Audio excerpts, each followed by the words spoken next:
Hello, everyone, and welcome to Living by the Law, the podcast discussing fictional worlds and how wondrous and ridiculous they are. My name is Matt, and I'm joined by my co-hosts, Jude and Guy. Living by the Law is not currently sponsored. If you wish to sponsor us, take to the sea and seek the closest serpent in your area. Seize that serpent and make it sing your alpha call. Together, howl your sponsor offer to the icy depths. We will hear you. We always do. Ever wanted a loyal pet? Ever wanted to take to the skies? Ever wanted to live on a remote island surrounded by the cold and Scottish people? You need yourself a dragon. And today, with the help of Hiccup and his Book of Dragons, I'm going to teach you how to train a dragon. Warning, this episode contains spoilers for all How to Train Your Dragon related media, including movies and TV shows. Enjoy.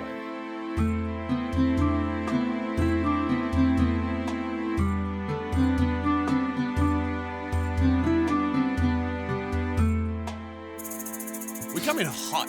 I run in straight off the street onto this chair. You do. You come straight. There is not loads of time. No. I'm hot. I'm ready. I'll go to work. So, I made a discovery this week. Interesting. I'm just going to talk to you now, Guy. Mm-hmm. Why wouldn't you talk to me? Because he's on his phone. No, keep going. Keep going. I'm getting important information for the episode. Okay? What, because we sprinted in out off the street and immediately started recording? Literally, I think we pulled over someone on the way in. I discovered that, not to at Matt here, I would be awful at living on my own. Okay. Really bad. Yeah. So Izzy's been on night shifts for the last week. Yeah. So it's meant that like from 7:30 onwards, it's just me home alone. Mm-hmm. No one else there. Mm-hmm. It's a good movie. Yeah. Shit movie. Shit movie, actually. What? Did you hear that Home Alone 2 actor got 34 felons? Yeah. Oh, sorry. You need to clarify here. You said got 34 felons. Does that mean he killed 34 felons, or he was convicted of 34 felonies? Felonies, yeah. Okay. Words are important. Yeah. Do you know who it was? We do a podcast. I don't know. No. Donald Trump. Oh, you son of a... Sorry, Jude. You're such a fucking rat. Okay. So what about Home Alone 2? But you were home alone. And 3.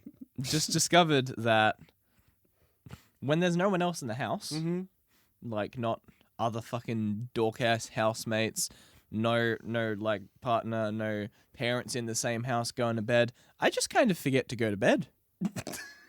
Yeah, no mood. Absolute fucking mood. Yeah, like I'll be sitting there fucking painting minis and watching. I've been watching some Attack on Titan this week, rewatching it for the first time in years because it's actually finished. And I was like, you know what? Fuck it, I'll finish it. Hell yeah. And then suddenly I look down and it's 11:30, and I'm like, I still need to do my clarinet for the day. So I do an hour of clarinet until about midnight. My neighbors love it. Dude, that fucking 12:15 clarinet fucking hits different. I've been doing a lot of midnight clarinetting this week. Do you think they're dreaming or hallucinating? I really hope so. Aren't your neighbors elderly as well? Like, I don't think so. Maybe. I think we just got families living near us at the moment. That's fair. Poor elderly families and being then disturbed by Jude. And then I did that, and then I'm like, I'm not tired yet, so I watch a bit more stuff or work on a podcast script or something. And then it gets to like 1:30, and I'm like, maybe I should go lie in bed and do this. So I go lie in bed, and then it gets to like 2:30, and I'm like, maybe I should pass out now. And then I pass out, and then I wake up at 6:30 for work. And that's been my life for the last week. You're a fucking maniac. Beyond, I totally agree with the sleep stuff, because to be honest, I've got a week coming up where Gemma's going to be away for a week at a camp. And I'm going to be home alone apart from the other people in the house, but because of the way that... No, I have to clarify. Because of the way the house is arranged, it's essentially a granny flat situation where I don't have to see anyone else in the house. Yeah. I love the idea that I'm completely alone except for the two people sitting right next to me. Yeah. I'm so alone. It's like I'm drowning except for the life raft around me. Yeah. You know what I mean? But like legitimately, I am working every single day plus weekends apart from like one Sunday and one Tuesday between now and when she goes away, which is the start of July. So that's then my first week off of not having anything. So I'm going to be like working, come home, no one's there. Well, no one that... Not my partner. Not the one that I mind. No one's there. But also, a quick aside for Jude's thing, the idea that you went, I need to do my hour of clarinet, and then you sat down and did that for an hour is manic to me.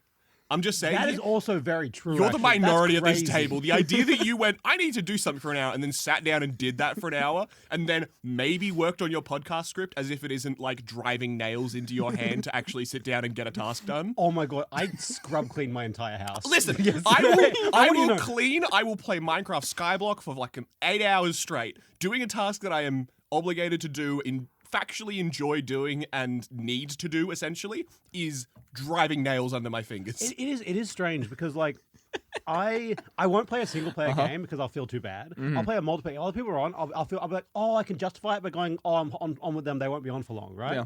That's how I justify it. It's not true. But also, there's also the fact that I literally scrub cleaned my entire house. I did 4 loads of laundry yesterday. Damn. I cleaned everything.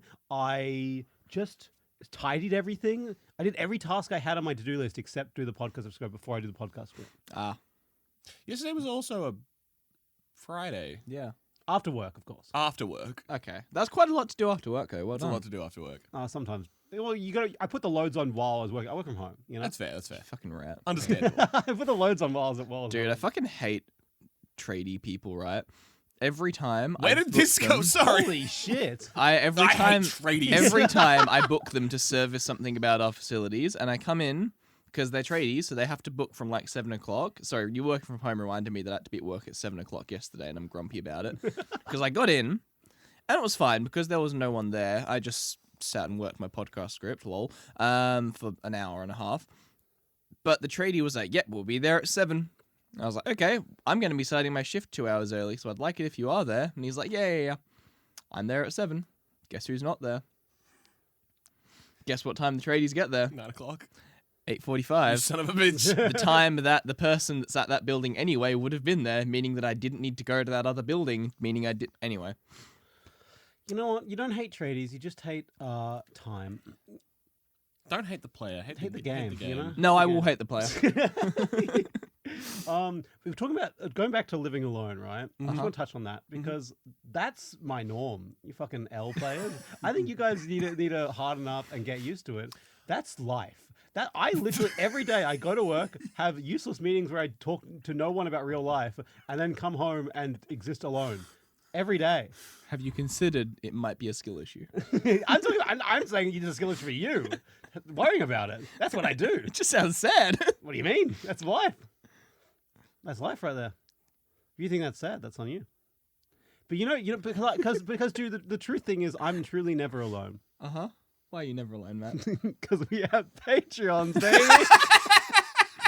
Absolutely. And yeah, thank you to our Patreons on our fellow law keepers. We appreciate you. You keep the lights on for me. Truly. You are the one Matt light is in Matt's. siphoning all of the funds from the podcast to pay his rent. Hey, you shouldn't know about that yet. Hey, man. It's fine. I had a great chat with Pirate Leon the other day. Mhm. He was asking about some. We had possibly one of our first, an actual law clarification question, which was a interesting experience to be in, having someone ask a law question. I mean, the hypothetical premise of this podcast is that we are the law keepers. So, we are It's the true. law keepers. No, it's true, above but all. it's so the fact that you say that it's interesting that someone asked you a law question, I'm not saying it's worrying, but it's No, to be fair, Guy, last time we were at trivia, Jude did get a law question wrong, so we have to. He has to be worried about getting it wrong again. God, never gonna let you down. never gonna let it down. you You were guys so fucking suck. No, I feel bad to be honest because you were so excited to answer it as well. I genuinely, when you like realized you'd gotten it wrong, I genuinely felt I think your soul drained from your body a little bit. it was not a fun moment to watch. It was not. Can we move on now? Yes. Oh, okay. So our novice Patreon members. Sorry. I think I did literally hurt his soul a little bit. Holy shit. Our novice Patreon members. Oh, I was trying to get up. You can't find them on the fucking app. That's what I was trying to get off my phone earlier. Can't find the Patreon members, but I'll do it from mine. We have our beautiful Jacob from Norway. We have Mike, and we have what are you looking? Oh, you're logged into my Chrome. Sorry, I was trying to figure out why you couldn't just. Matt forgot his laptop today, so I let him borrow mine. I'm just Okay. outing him here because it's funny. Okay, we don't need to gloss over mistakes we make in the past, you know. In the 20 minutes as you get sprinted out of the house because you woke up late. You're on my Chrome. Firefox has the login to Patreon. But continue with the members. Yes, we have Jacob from Norway. We have Mike. We have Leon. And we have Uranian Games. I believe those are all our novice lawkeepers. Thank you, novice lawkeepers. And we also have Shadow, our prestige lawkeeper, and a new change in the lawkeeper Change in the dynamic. ranks. Change in the ranks. We have Luke Nukem, who has surpassed his prestige lawkeeper He's rank gone even further beyond. and is now a high lawkeeper. Fuck yeah, He is one step below master lawkeeper. He is near mastery. Does that let him have a session to blaze with us? Is that what High Lawkeeper is? High lawkeeper lets us have a one-on-one conversation where he discusses something he wants to have with us outside or inside the podcast. Delicious. But not an actual conversation on the podcast. That is the ultimate law. That's the For sure. the $10,000 tier. Isn't it? $10,000 tier, you get to come on the podcast. Fantastic. But Luke thank you. Nukem, we love you. Thank you so much, Luke Nukem. I had a conversation with him about it, and his episode request is on the way as well. So Fantastic. Yeah, I think I saw that chat. might be a couple episodes before Oh, we we're get on to top it, of that chat. because I have to research it now, and I've never seen it before. But it is coming. Oh, did he actually make the request? Yes, he Oh, did. cool. Yes. Keen to hear it after. Yeah. We're not recording because we don't want to spoil it. No spoilers. We started this episode way too early. We're doing way too much admin chat on the podcast. This usually all happens beforehand. But sliding right out of the Patrons, I've been reading a book, and I'd like to read some of it. No. I've been reading. You can read? An old runic book that I found. Yes. Don't give me those. Is weird that blank notebook that sits in your house? Shush, it's a good prop. I found a wise scroll from my ancient homeland. Ancient hills. We start our tale in the year 710. A Viking tribe named Hooligan tribe Oh, yeah. was founded in the Isle of Burke. Yeah. In 810, Bork the Bold was born. Between 810 and 840, Bork raised into a great leader. But as the town grew, Shut up, leader. Good. I'm glad you knew. I'm glad you noticed. Shut up. Between 840 and 850, Bork would go on to raise war against the dragons. He started to document his findings in the Book of Dragons, a book he hoped would teach the generations after him and be added to growing the knowledge of Vikings. Fantastic.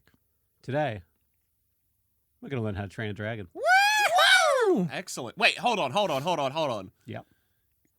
I don't know if that guy wrote How to Train Your Dragon. I think he wrote How to fucking Massacre Your Dragons. Well, yeah, technically. Bork wrote the Book of Dragons, or the Dragon Manual, depending on which thing references it. Which is originally, yes, a book about how to kill dragons. Murder dragon. But it was corrected eventually by our great Hiccup into How to Train Dragons. Excellent. It wasn't changed the title, but that's the title of the series we're talking about right now. Yeah, Anyway. for sure. Anyway, add that back to set. I thought that was just a dramatic entry. Yeah, fantastic. What was your history in the How to Train Your Dragon series? I've seen the first one like 6 times. I've seen the second and third one like once. And I borrowed the book from the library when I was like 14. Did you read it? I did not read it. Okay. I don't know if I returned it. Big fan. Izzy is a massive fan of How to Train Your Dragon.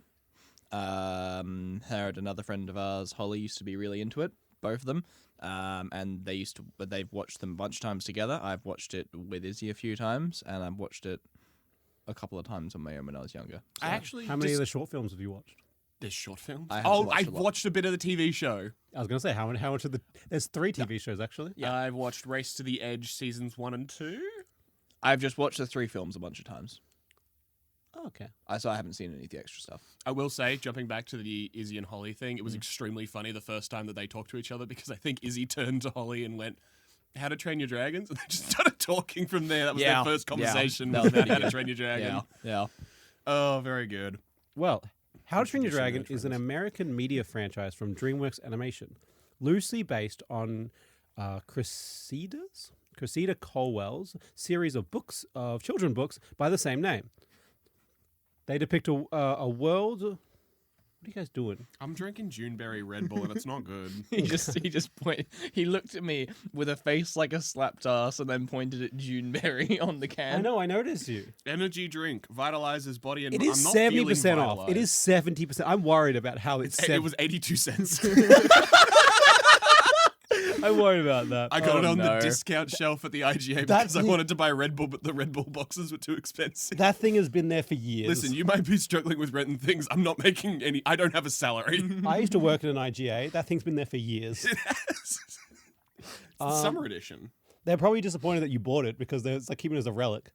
Anyway, so these book series depict a world much like our own, set in Viking times where dragons exist. So expired. Fantastic. Beginning as a pest and a threat to humans, they evolve into a coexisting species of companions for a lot of the Vikings. The series is set around Bert as Burke. I've written Bert. But it's definitely Burke. A town of Vikings which exist in the barbaric archipelago, a colony of more than 70 islands that exist near the Arctic Circle. Oh yeah. Fun fact, is said to snow 9 months of the year and hail the other 3. But we also see many other climates over the 70 islands. I was going to say, despite that statement, it never is bad weather It during is the film. never bad weather in the movies. Yeah. They're always flying around. It's sunny. It's nice. It only gets rainy during the dramatic scenes. Exactly. It is very. It only snows during like the one in the episodes of the series where it's like Christmas time, which is not called. Which is not called Christmas time. It's called like Snog Toggle or whatever it is. Oh, fuck yeah, dude. Snog toggle. Yeah, I'm not. We're not It's gonna. not fucking called. We're not gonna talk about Snog Toggle. One sec. I'll fucking get the. Snog toggle was yesterday. It's Snoggle Tog. Snoggle tog. Snoggle Tog, which is it originally. That feels like. What? It sounds like muzzle tov. It's probably a play on that. It's probably a play on that. It is originally a celebration of killing dragons, then it was a celebration of companions, I believe. They changed it because they stopped killing them. Yeah. Nice. So, the original series has 3 feature films, 5 short films, 3 TV shows, but hesitant to say that because the second one is not really seen as canon from the fan base, and the third one barely. It's like the third one's kind of canon and kind of half of it is accepted, half it's not, depending on how ridiculous it is. Okay. We'll talk about it later, but the first one is definitely canon. Okay. That's the one that I think Guy watched a little bit. Race to the edge. Yeah, it's good. There was Riders of Burke as well, was another one. Yeah, but they're like in the same kind of series. Yeah. Cool. That was the original TV show I see. series. I'm pretty sure they're the same kind of like vibe. They're basically just like either set between the first movie or set in the second movie. Yeah. But then there's other ones where like this is like 300 years later and it's like other people, and then it's like it's basically not even the same series of dragons. It's called like Rescue Riders. Oh, yeah. And like in the wiki they like separate the dragons in that separately because they're like maybe. Yeah. So tell me, maybe you're just about to get into it, but how is there an episode of Lore here? Okay, well, we'll get into that. Okay, wait a little bit. Your hands are really cold. Yeah, Really cold. This one's cold. Oh my god. I'm a cold person. Yeah. I've been hanging out with some cold-blooded dragons. You know what I mean? No, I don't. What are you talking Okay. about? Anyway, so there's also many video games, which a lot of the lore comes from. Also, comic books, graphic novels, and even a live spectacular arena show. Oh yeah. Oh, yeah. There's also one I also saw that wasn't on the wiki, wasn't on Wikipedia, sorry, but I also through my research I found there's also a Chinese show in Universal. Okay. Like at the Universal thing, there's like a big thing, which is originally like a thing on the first movie, which a lot of the live shows are. So Cool. Okay, interesting. it's interesting. Yeah. Through most of the lore we'll be discussing today originates from the original 3 films, as I said, that blah blah blah, and the original TV shows around the people from the first 3 movies, Hiccup and his friends, and the Isle of Burke. Some of the more distant lore will come into play though. There's also plans to do a live action reboot set in 2025. Oh really? Oh yeah, I remember that. Yeah, like a Netflix show, right? Yeah, it's set to come out in July. Oh, coming I don't know if out. it's a movie. I saw it was a movie. I don't know if it's a Netflix. Coming out. Yeah, in sorry. I 2025. think it's on Netflix though, isn't it? I have no clue when it's coming out. I just saw that it was. Okay.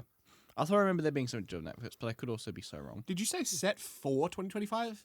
Because I could have sworn you said set in 2025. Sorry, it's set to come out in Set 2020. it. Okay. Yeah, he Because did. again, once again, I am confused constantly. Because God, I would love to see modern day Hiccup deal with the rental crisis. Well, You can't say well as if you're about to pivot into a story about this. we'll talk about it later. For sure. Don't get me started there. So we've talked about like who this fucking Hiccup guy is. The main series follows a little guy called Hiccup. He is a little guy. He literally is a little guy, a Viking who learns to tame and train dragons and teaches his fellow Vikings the ways, and becomes a great clan leader. That is an old fucking meme. Get out. Get the fuck out. Get the fuck out. Today we'll be referencing an in-law book called The Book of Dragons, originally written by the ancestor Bork, but edited and corrected by Hiccup. Today, we will teach him. We will be. Holy shit! I wrote that wrong one. We're going to be learning from the legend himself. Today, we're going to tame a dragon. Excellent. Tell me about my delicious. Do I get to Okay. make one? You do not get to make a dragon, What? but No, he said pick one, not make one. oh yeah, you can pick one. We will not go into every single dragon because there are so fucking many. There's like too many to even talk about because each one has like. I want you to understand how much this wiki goes into. Like whoever's like cultivating this wiki doesn't have a life.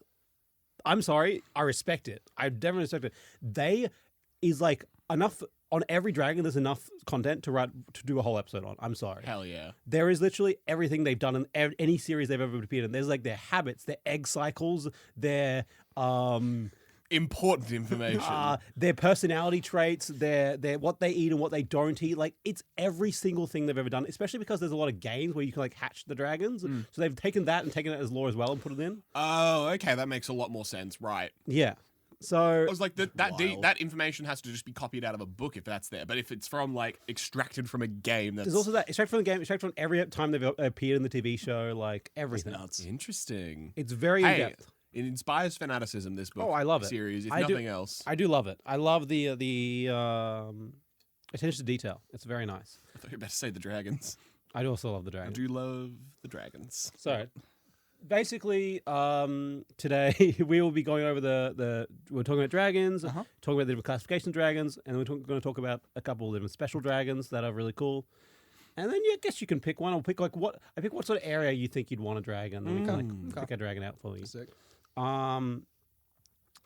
I would also like to request that you can get your dragon these nuts or dragon balls out now. No, it's don't need more to. like a landmine that I'd Okay. prefer to just kind of leave there. Okay. Yeah. I think you misunderstand, Matt. You're the one that makes those kind of jokes. I would not be the only one who makes those kind of jokes in this group. No, I think you're the only one who does. Editor Jude, can you go back and isolate the clip from the Valyria episode about 3 episodes ago where Matt went dragging these balls? Do not. I'm gonna slip it in. You're not gonna. You. Please Jude does slip not it have in. the effort to go back and get that. Yes, because it's petty. Okay. You gotta slip I it in. bet you're not gonna put that in. I'm gonna slip these You nuts. gotta slip it in. I hate you fuckers. And there we go. We're done. Cool. We're out of it. It's out of our system. Cool. So dragons. These Dragons nuts. are a lizard-like creature, ranging from the size of a small dog to the size of a large building. Though they usually fall around the size of a car. They come in many different sizes. Most can fly using bat-like wings, with 4 legs, and some have horns, some have spikes, some breathe fire, some breathe poisonous gas. They're very different. They range very rapidly. Every time you had a rule about a dragon, one other dragon will come and prove it wrong. Nice. But most dragons have wings at least, Fuck yeah, they do. even if some can't fly with them. But yeah, most of the dragons have wings, and most dragons can fly. Unlike other reptiles, dragons are most likely warm-blooded. Evidence of this follows in that they live in very cold environments and do not seek external heat, and they manage to produce their own internal flames with many abilities, such as being able to create flame or being able to melt things in their stomach. There are also other dragons that would likely be cold-blooded or have some sort of colder abilities, as they're able to produce things like ice breath and cool things down. But that depends on the dragon. Fuck yeah. Dragon abilities come in many forms, from fire, the most common, to lightning, to ice, to acid, and even sonic powers. Yo. Yeah. Are they all strictly biological? There's like not magic in this setting. There's dragons that push it, but there is no official magic. There is references to like Norse gods, but I've always taken that in lore as exaggerations and Big soft magic myth stuff. myth. It doesn't Yeah. actually exist. It's just like Viking lore. Yeah. Interesting. Okay, cool. Even in world, it's not real. Because it is always interesting when dragons come about, because dragons and fantasy go pretty hand in hand, and usually that brings the magic with it. Yeah. So the fact that it's that grounded, like, Viking with old Viking religion, also dragon. Yeah. It's Yeah. good. I mean, there's places like in some of the later series that call places like this the God's Realm and the King's Realm, and they call like things like references to Odin. There's also a series about where, and it's very clearly seen as very cartoonish, where one of the characters says like, "Oh, and Odin threw down a hammer and helped me defeat the dragon," and it's like he's clearly exaggerating the story for the kids and stuff like that. No, the hammer came from the sky, Matthew. Oh yeah, yeah. I saw Thor. I saw Thor 1. Yeah. I saw it. I saw Coulson struggled watching that hammer. On retrospect, I genuinely don't think I've ever seen Thor 1. Really? I don't think so. Oh, I actually really like I that know one. you really do, but that's why I don't think I've seen it, because you've mentioned it a bunch of times. I was talking to my friend about how collectively there's like a huge gaps in our Oh, knowledge. 100%. Yeah. Huge gaps. Oh, yeah. No, I've never seen the original Incredible Hulk. Like the fact that you've seen a lot of movies and you just haven't seen Narnia. Like, What are you talking about? What are you talking about? I haven't I've seen watched Narnia. Narnia. it's you loads that of haven't seen. times. You haven't seen anything. I'm the Holy issue hell, here. you're the issue. Yeah, How could I sorry. not have seen Narnia? I'm sorry. The fantasy medieval boy that I am. I have a recollection of the episode we sprung on you. Who gave the presents? That it was Santa. Who gave the presents? Yeah. Was that you or Guy? This guy. It was Guy. Yeah, Guy was always me, I'm fucking the flawed. Okay. Anyway, I'm not a fraud. I just like video games, not Yeah. your nerd but shit. they're very in real kind of nerd. science stuff. So Yeah. we'll get back to it. Uh-huh. Many different dragons have developed to their environment, such as being able to exist underwater for long periods of time or use the electricity to sense their prey. Nice. Most dragons eat fish, but have a wide range of diets depending on the dragon. Again, some eat sheep, some eat vegetables, some eat rocks and minerals. Depends on the dragon. Yeah, sure. Yeah, sure. Are there any actual biological creatures in our world that eat rocks? Worms True. eat the dirt. Nice. Yeah. Hell yeah. And what are dragons but big worms? Yeah, with the Y. Yeah. Worms with a Y. Worms are why, baby. Baby. Dragons are tribal creatures and mostly damn. live in colonies. Usually one dragon in these colonies, usually the biggest or the oldest, will be considered the alpha, and other dragons will follow them. This is either earned through trust or through fear. Some dragons have an alpha call, which is usually inherent in them. Oh, yeah. Call the alpha, baby. Woof woof. It's going to sound fucking horrible.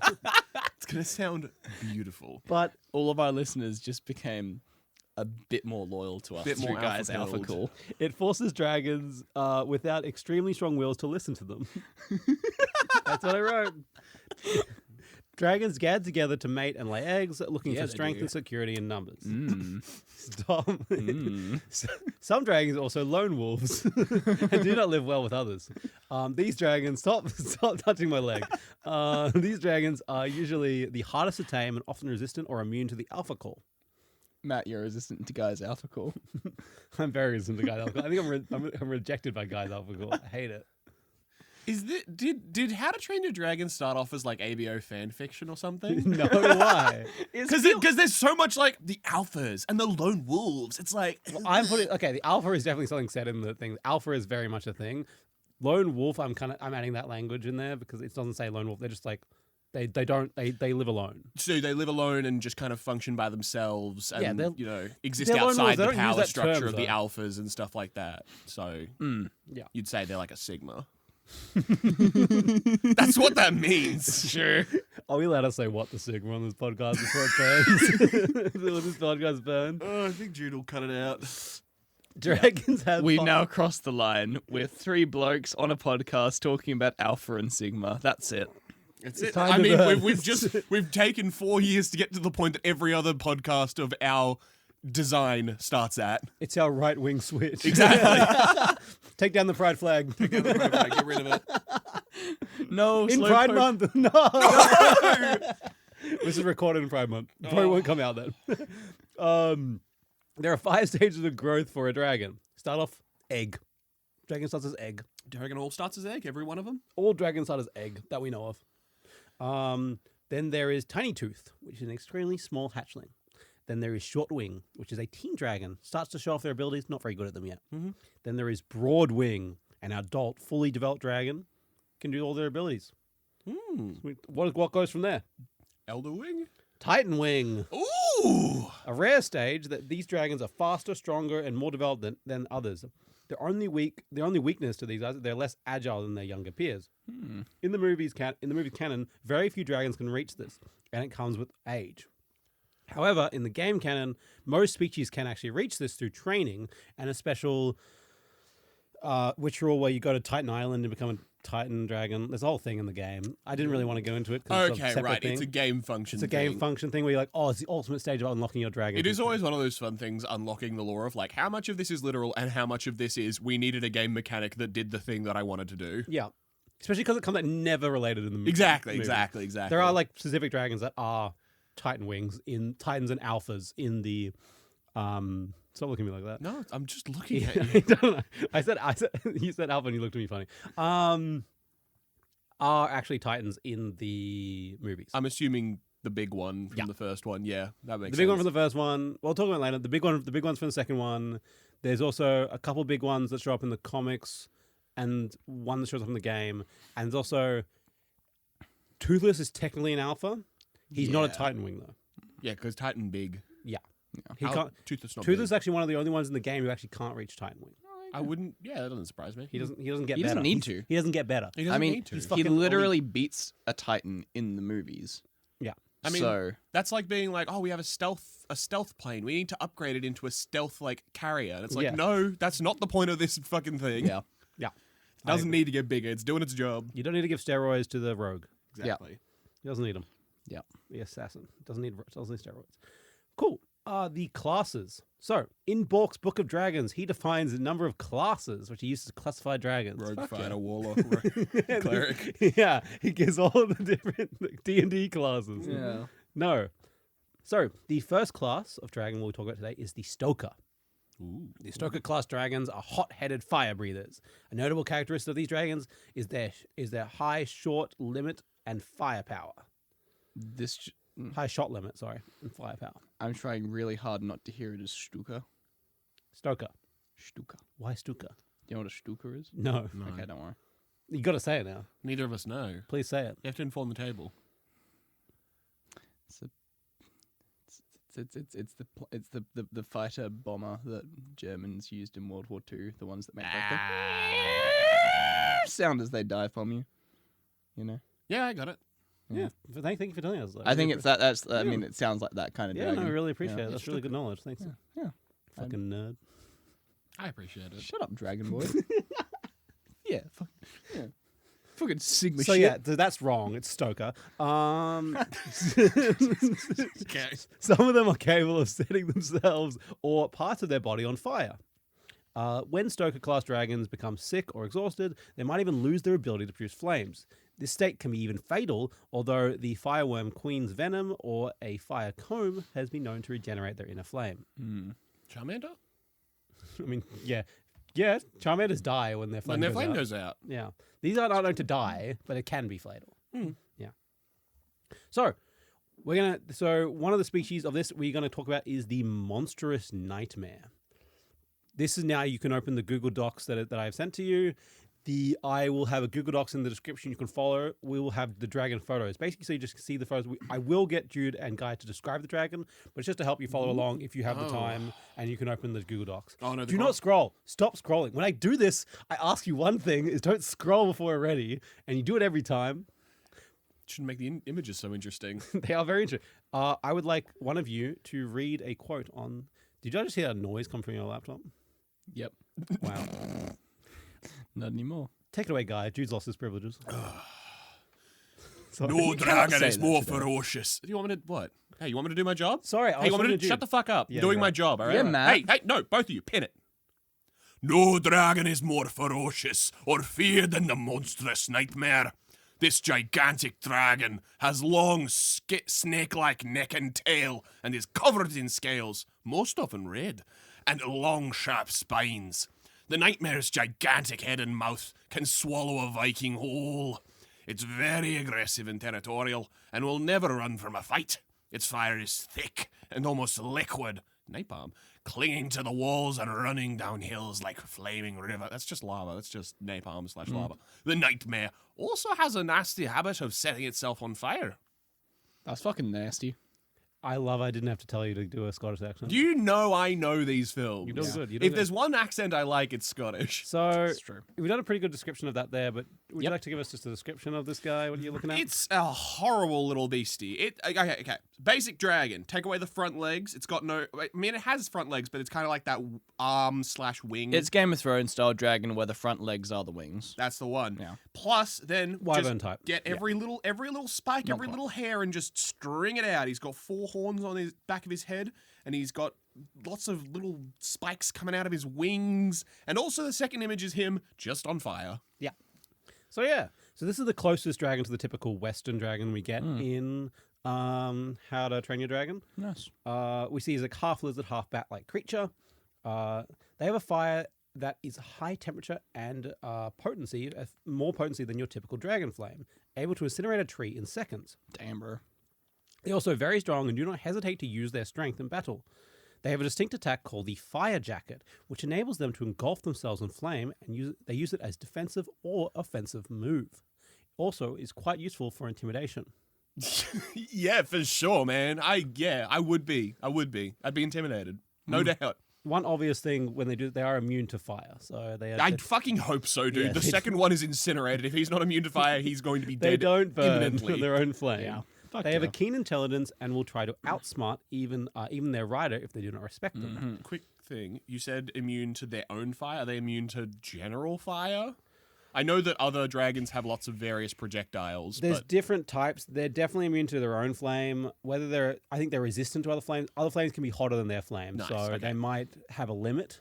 They probably can't fly into the heart of a volcano, Yeah. for example. Yeah. There are dragons who could. definitely can. Yeah, I know you can, but There are dragons who have been known to be immune to lava. Yeah. But these guys we haven't seen that ability. Okay. From my research, I didn't go back and watch the entire show. So this might be a time where they're like, oh, disgusting. you know. But I also think that the way their fire flame works is from a saliva they work. That's why it's almost like a liquid flame, not lava. Their saliva that they spit out is flammable. Okay. So when they spit saliva at you, it can be lit and will make flame. Okay, so Very similar to napalm. it is napalm. Yeah. Yeah. Interesting. So it's not like lava. Very similar to napalm though. yeah. Interesting. It's just that rolling down hills one that got me. Yeah, no, that's fair. lava coated. That's fair. There are dragons I'm who so fucking internet brain. You are so brain rotted, man. Oh man. There are some lava coated. there are some dragons who Someone will just spit put lava. me down. Seriously. Guy has reached the next level, like the irreversible stages There of are brain some rot. dragons who will spit fire lava. These are not Yeah. one of them. Okay. One weakness of the monstrous nightmare is that they lose their ability to ignite flame. They can lose their ability to ignite flames due to hypothermia or other illnesses. It is in their nature to be fiery and fierce and behave like lions often, like dominating, competing for dominance in Interesting. nature. Yeah. Nice. They also store and heat fish by sticking to their spines on their back and cook them for them. Yeah, They nice. have a That's pretty little sick. central rack of spines down the back of their neck, which looks like if they lit themselves on fire would be very useful. The best way to tame a monstrous nightmare is by showing it the respect it demands. Fuck yeah. So that's like very much like a. Normal person. I was gonna say like a hippogriff from Harry Potter, but yeah, Yeah. Okay, I that getcha. also works. Yeah. Yeah. it's kind of like there are dragons you have to like not beat, but like different ways to get their Respect. trust. This one is very much you show it respect, it'll show you respect. Yeah, nice. If it respects you, it'll let you tame it. Nice. Yeah. So yeah, that is the monstrous nightmare. Nice. Moving on. Do not scroll yet. I know you've already seen it. Don't scroll yet. You made the page too small. Yeah, I know. we have the other next class of dragon is the boulder class. Ooh. Boulder class dragons are tough and associated with the earth. They can eat rocks, and many of them melt them within their stomachs and regulate them into lava bursts. Regurgitate them into lava bursts, sorry. Although they have small wings compared to their body size, they're able to fly fast and high as most dragons can. Depending on the earth drag, the boulder dragon. According to Fish Legs in Rise of Birth, the boulder dragons aren't picky eaters. I'm unsurprised they eat rocks. Yeah, makes sense. So the well-known boulder dragon here is the Gronkle. So you can slow.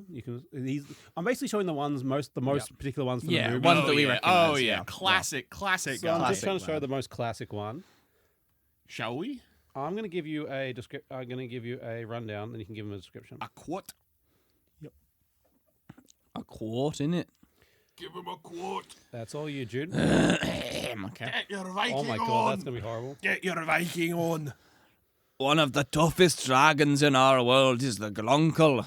Glonkels have gigantic heads, short bodies, and round tails. Glonkels are lazy and spend most of their time sleeping in communal heaps. Nice. Just sounds like Guy.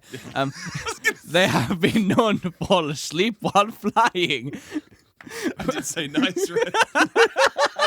As you were saying. It sounds perfect. I don't know. Lying in a big heap sounds good. Waking only when they crash into the ocean or the side of a mountain. Shut up. Keep going, Jude. Glonkels have relatively small wings that beat as fast as a hummingbird's. They are slow in the air, but make up for this with their maneuverability. A Gronkel can fly backwards, sideways, and even hover. Gronkels attack from the air, where their primary weapon is most effective. Gronkels chew rocks, smelting them in their bodies, and firing them as balls of molten lava. Balls in your mouth. So you're talking about molten lava? These guys do that. Yeah, there you go. Lovely. So, the Gronkels are... That was a really good description, actually. It's a good description. It's lots of round. It's a big round bowl. It's like 3 round circles with 2 little wings on the back. And the front's got like a big smiley face with 2 big lower jaws. They're basically like a boulder come to life in dragon form. Yeah. With exactly as much durability and grace as you'd expect. Mm-hmm. So once hatched, their eggs uniquely explode like grenades. Oh, wow. So you got to watch out for that one. They, as stated, they can fly in any direction, including straight backwards. But their babies often struggle in strong wings with their tiny wings. No. What are you looking at me questioning, Guy? Because the implication of their eggs explode like grenades implies we've seen that happen, which... I believe it's in one of the TV shows, but it also could be in the game. Could be from the game. That would make more sense to me, because if it was from the TV show, there's only one Gronkel belonging to one of the main cast, and the idea that it would lay eggs and the guy would be like, cool. Grenade. They never threw them like grenades, but they like, get down, they're hatching.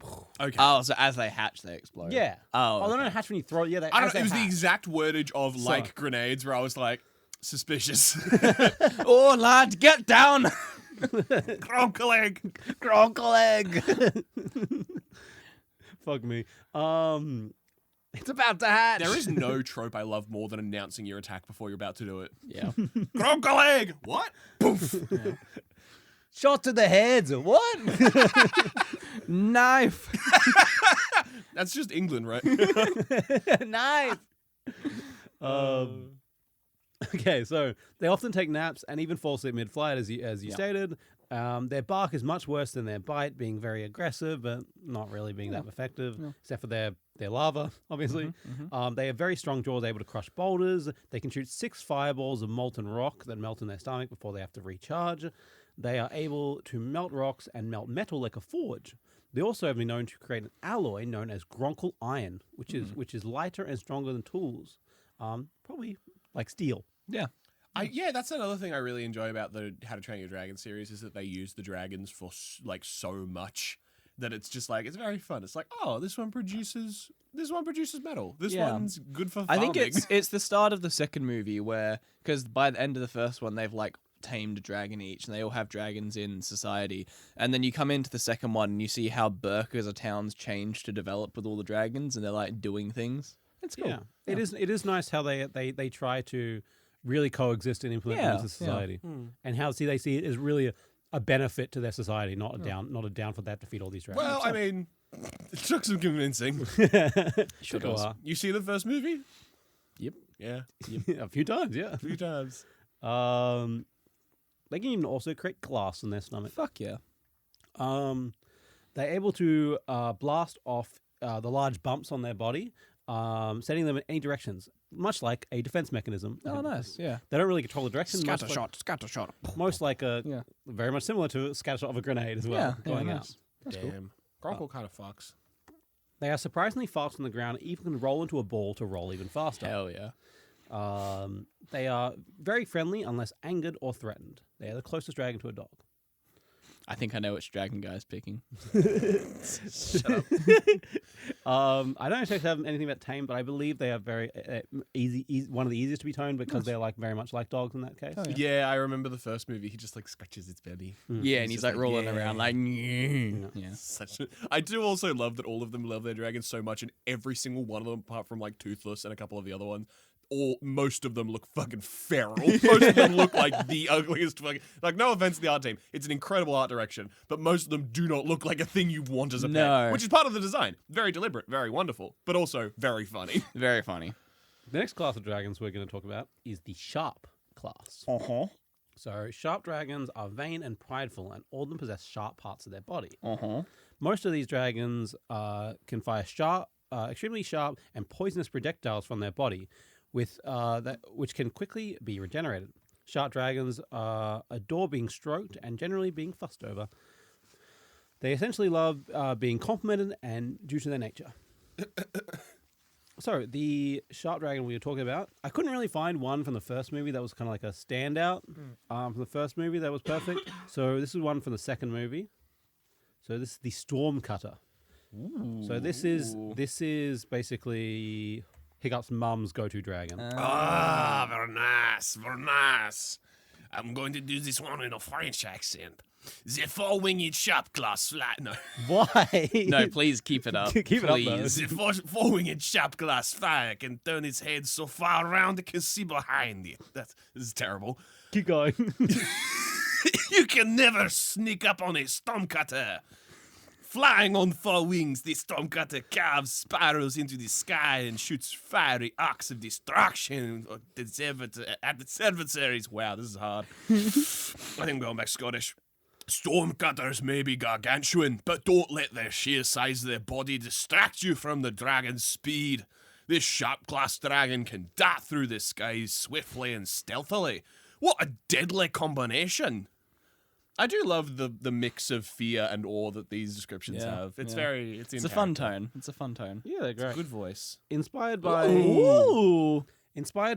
great owls, great Danes, vampire bats, and Yeah. the X-wing from Star Wars. Yeah. They're kind of a Yeah, kind of a mixture That is of what all that is. that is definitely what that is. They're kind of a mixture of all four, because they have 4 wings. Yeah, they have 4 wings that in attack formation is gone out like an X-wing from Star Wars, and then their face literally looks like an owl, and the way they move around and the way their head fully turns around is like an owl. Yeah, delightful. Yeah, They're very fantastic. cute. It's interesting. I don't know if they can actually shoot anything off their body other than being fast and like Yeah. they have sharp parts of the body they can cut you with. Yeah. I don't know why really they're a sharp dragon, but it's interesting. I mean, to be honest, those wings look like they could cut you. yeah. Yeah. So that they have They sharp could parts of their definitely body. cut They a don't have bitch. projectiles like other sharp dragons. Hmm. And other dragons we'll talk about in other classes, but it's weird. Anyway, they're interesting. They're an interesting type of dragon.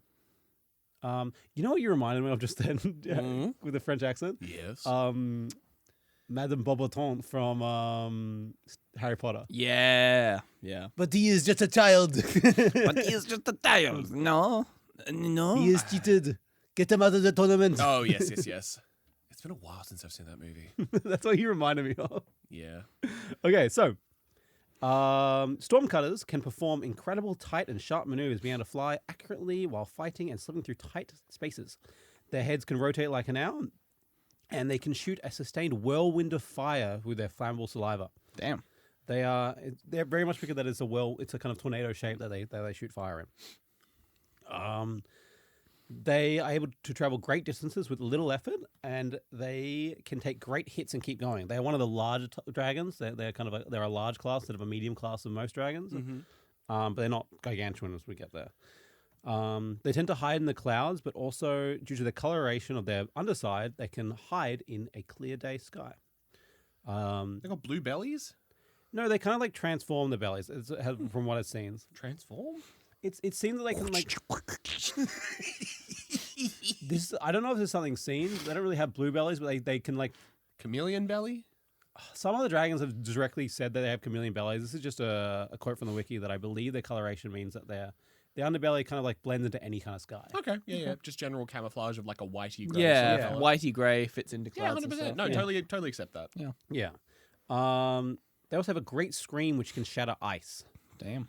They are proud, confident, intelligent creatures, but once respect is earned, they can be quite docile and easy to train. Excellent. Nice. Sweet baby. Yeah, a lot of They're dragons very are good. quite proud and confident, but these ones in particular are that kind of tend. Again, I think their sharp class really comes from their being swift and they slice through things with Yeah. their wings. Is their sharp class? That makes sense. There are some other dragons that will just shoot projectiles at you, but this is Yeah. kind of like that vibe. Yeah, fuck yeah. That's very funny. I was trying to find one of the dragons that we'd recognize, so that's why I'm picking this one. No, fair enough. Any question about them? No, they look sick. I do like the way that they categorize things, where it's like some of them, I don't know, the categories are seeming very broad in a weird way. There's a couple dragons that do like very few, but some are categorized in multiple categories. But there are also definitely times where if you read a lot of comment sections or you'll watch videos, people just like, this should be another class. Yeah, okay, cool. They've done I'm this glad wrong. that is a discussion that's being That's- had, because some of it's just like sharp after rock, but the rock ones were because they ate boulders And live and in the birthed ground. lava, but then the sharp ones are supposed to be because they have sharp things. Is that implying that no other dragons have sharp things on them? No, it's implied that their most important feature is that they have sharp things. So it's kind of like usually their most important thing. Okay. But there's also another there's also other dragons. For example, we'll get into the next one is the tidal class. Yes. Or like ocean dragons, which there's a dragon that lives on like beaches. That's a tidal class that really shouldn't be. It really should be a boulder class because it has a variant that lives in the desert. Okay, yeah, cool. I mean, ultimately, these are being categorized in universe by people. Like, Yeah. they make mistakes. By the way, I forgot to mention at the start of the episode, there's a really good YouTuber called New Orca. New Orca, really good YouTuber. I watched a few of his videos. I got a lot from the wiki, but his videos in particular were great to just discuss some of the dragons. Excellent. So he's one who does like a kind of things where he's kind of like, this maybe should be a different class. So Love that. he's very interesting. So Fuck yeah. go have a watch of him if Excellent. you have a chance. Fuck you. Anyway. I intend to.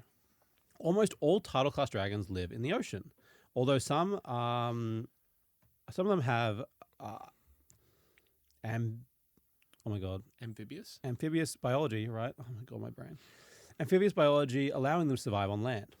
So few of these dragons are capable of creating flame, but many can generate electricity instead. Ooh. Dragons of this class are generally larger than some of the other classes. Despite this, they are usually very peaceful, ocean-dwelling dragons, prefer to be left alone, and when trained, are exceedingly loyal. Just because most of them are peaceful, once disturbed, they can be very aggressive, though. Yeah. Yeah, me I too. mean, I was going to say. According to Hiccup, tidal dragons do not react well to signs of aggression. Yeah.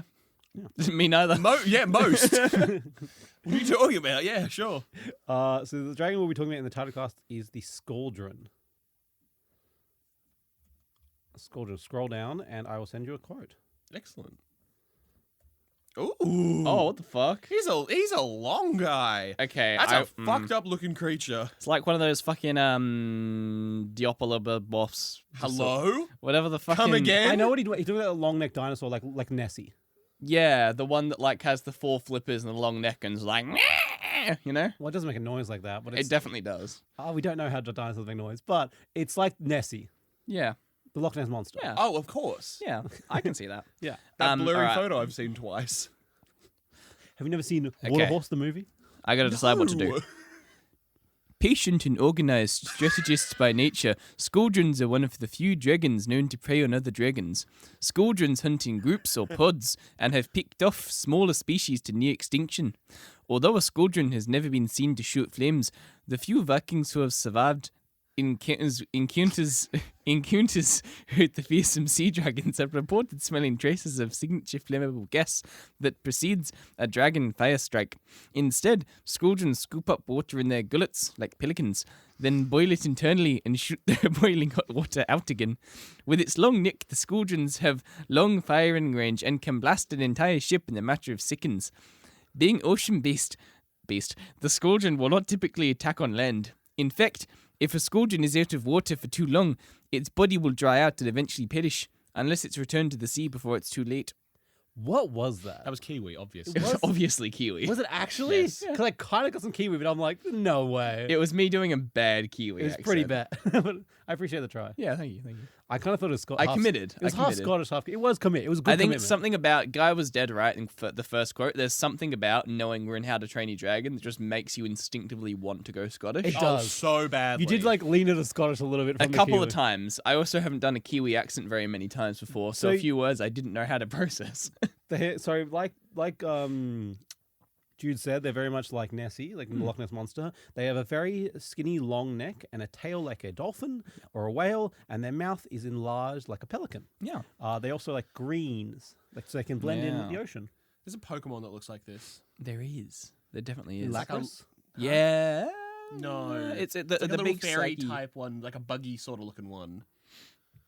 It's got a little long head and a big sort of body and little tiny wings and little legs. I don't know what he's fucking talking about. I don't know. Like either. Celebi or some shit? Celebi, it doesn't have a long neck. No, No, she doesn't. it doesn't matter. I'll find it. You find it for me.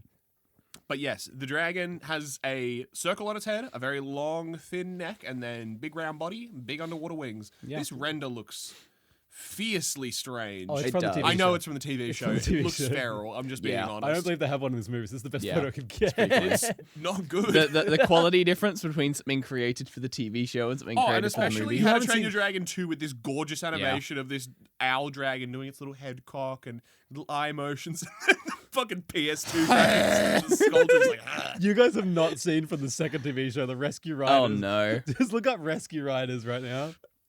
Oh, Rescue Riders. It looks horrible. Looks like Spyro 2001.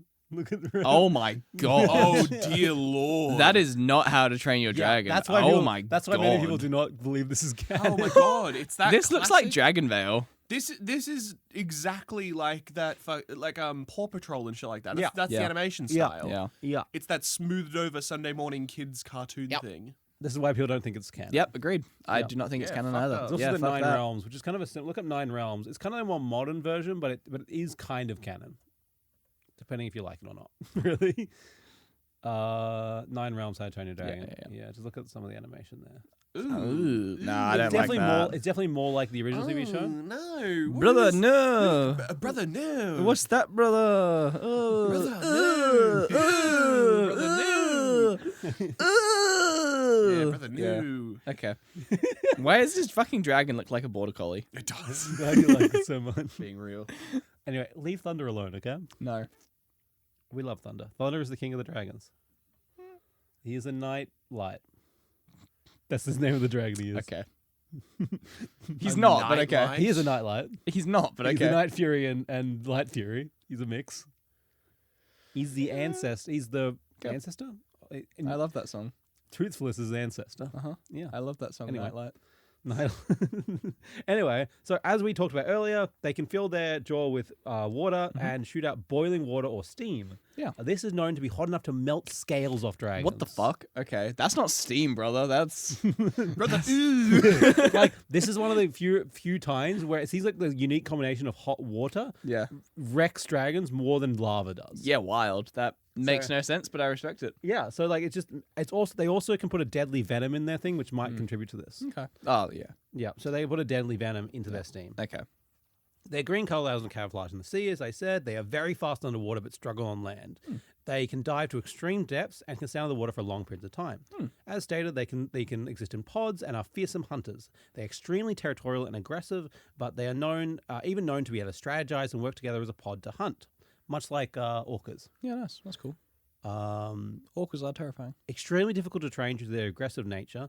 It is said the best way to train one is to cover yourself with fish and seawater to simulate their home, as they are very sentimental creatures. Aw. It also, and the next one, which is standard for a lot of the dragons, if you save their life, they like you. Yeah, I mean that checks. Dragons are very same. Very loyal creatures. Dragons are very intelligent creatures Yeah. in this world, so dragons really register. Was there a thing? I think there was a thing earlier that I forgot to talk about. Yeah, something that I kind of skipped over a little bit. But dragons are very intelligent creatures in this world, and also have very high emotional intelligence. yeah. So very much like it's similar level of dogs, but maybe even a little more intelligent than dogs. In a lot of cases, in some cases, for example, in one episode, they lock their riders in a dark space to sleep when they see they're all exhausted. They basically throw them into like this room to go tell them to go fucking sleep. Oh, nice. Because it's a day in the TV show where it's constantly light, so they don't sleep Right. because they're close to the Arctic Circle. Yeah. So they basically they realize they're all sleep exhausted and not doing well, and they throw them all inside the brig Nice. to go sleep. So they're very intelligent creatures. Yeah. Anyway, so yeah, again, one of the best ways, which is a lot of dragons either save their life or train them from a hatchling. Yeah, seems reasonable. Cool. The next thing is the strike class dragon. Fuck yeah. Also, with tidal class, they are some of the bigger dragons because in an ocean, you Yeah. don't have gravity on you. You don't Blue have that whale rule. moment, yeah. Blue whale moment. You get to Yeah. grow bigger. So. Truly a blue whale moment, if I've ever seen one. Truly a blue whale moment. So a lot of the I think, dragons in the ocean get a lot bigger. The emoji on our messenger group chat for this podcast is a whale. It is a whale. It's great Yeah. because we are the sea. Because of we were law. the Oceans of Law at one Ocean of point. Law, yeah, that was Ocean it. of Law. I don't know. Yeah, anyway. I don't fucking know where that came from. The strike class dragon are characterized by their extreme speed, not high speed, and high jaw strength and superior intelligence. Some members of this class possess pinpoint accuracy and unique abilities that allow them to navigate their respective environments. So, do we have do you think, what's an example of this guy? What do you think? What do you think my example is? Right. Okay. That's a scary looking image of The him. classic dragon, Toothless, or Yeah. as we know in species as a Night Fury. Please take it away. I do have to go classic. The Night Fury was once considered to be one of the most mysterious and fearsome species of dragon. In fact, until Hiccup befriended Toothless, no one even knew what a Night Fury looked like, because they preferred to attack at night. Crazy twist. When their black scales allowed them to blend in with the night sky, making them mostly invisible. Night Furies are classified as the member of the Strike class. They have the ability to dive bomb, meaning... I'm explaining the term dive bomb. Sorry, incredible. Written for children. Meaning that they can plummet from great heights, gaining speed as they continue downwards, and then shoot a, big quotes, plasma blast at their target. For a long time, the only information the Vikings had gathered on this rare dragon was the whistling sound of its speed cutting through the night sky, followed by bright purple, and then finally massive explosion. Yeah, real. Sounds like a strike class. Sounds like strike class. Yeah. They're your stealth bombers. Yeah. Scary. Yep. Often called the unholy offspring of lightning and death itself. Man. They're inspired by a panther with their jet black scales covering Yeah, their I can body. see that. And the faces, yeah. They effortlessly blend into the night sky. So yeah, would you like to describe them?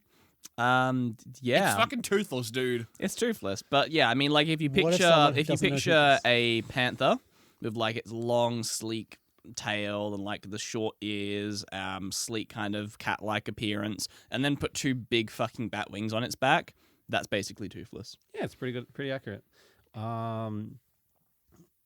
The only known Night Fury to exist is Toothless, so we have to gather what we know of him. Yep. He could be a unique type of species, but we would not know. He dances really well. He does. He does. They tend to be aggressive in any kind of threat, but are friendly once warmed up to. Uh-huh. They can even be very social once they know you are no longer a threat. They're quite curious creatures and have extreme intelligence and are playful. They are known to play games and communicate with humans through attempted human speech, mimicry, and drawing. They're one of the few dragons that do direct mimicry. You see Toothless like pretending to be a Hiccup and drawing like face on the ground and stuff like that. yes. So they are one of the most intelligent dragon species that we know of. Nice. So Night Furies are known to mate for life, and they are similar to many different species in their mannerisms. So they lick themselves like cats, lick themselves clean, and they groom themselves, and they hang upside down like bats. Yeah. They are also known to be able to use echolocation to find themselves at night. and they have retractable teeth, which is where Toothless gets his name. Yes. They shoot fiery bursts of purple flame / plasma. Not really directly said. It's probably not actually plasma. It's just purple, so it looks kind of like plasma. Yeah. If it's plasma, it'd probably be a lot more deadly. These balls of plasma they shoot explode directly on impact. Night Furies can control their power using it to stun, kill, or even just knock down people. They have pinpoint accuracy and can even reflect their blast off surfaces, such as rock walls. They implied, it's never stated, but they're implied they can do 6 bursts before they have to kind of recharge. It's kind of the standard for dragons, but some have like more. They're also shown to be able to light themselves with blue flames on parts of their body. Yeah. So it's like the classic Toothless. He like dive bombs, comes out of invisibility from being black in the night, and like sets into blue flame and just like fucking.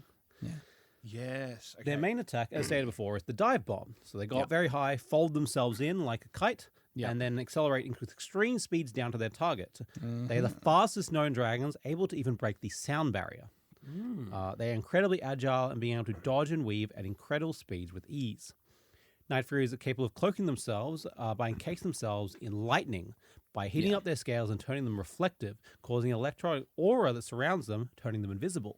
Fuck yeah. So this is a ability that he didn't know he had, but had to get taught watching other dragons do it. Oh, okay. So it was like a raised away from parents type of I thing. guess. Yeah, nice. He kind of learnt this ability. It is only temporary, and the invisibility is only temporary, and uses a lot of electricity. There's a lot of energy, but he can do He it. doesn't cloak the Does he cloak the rider too?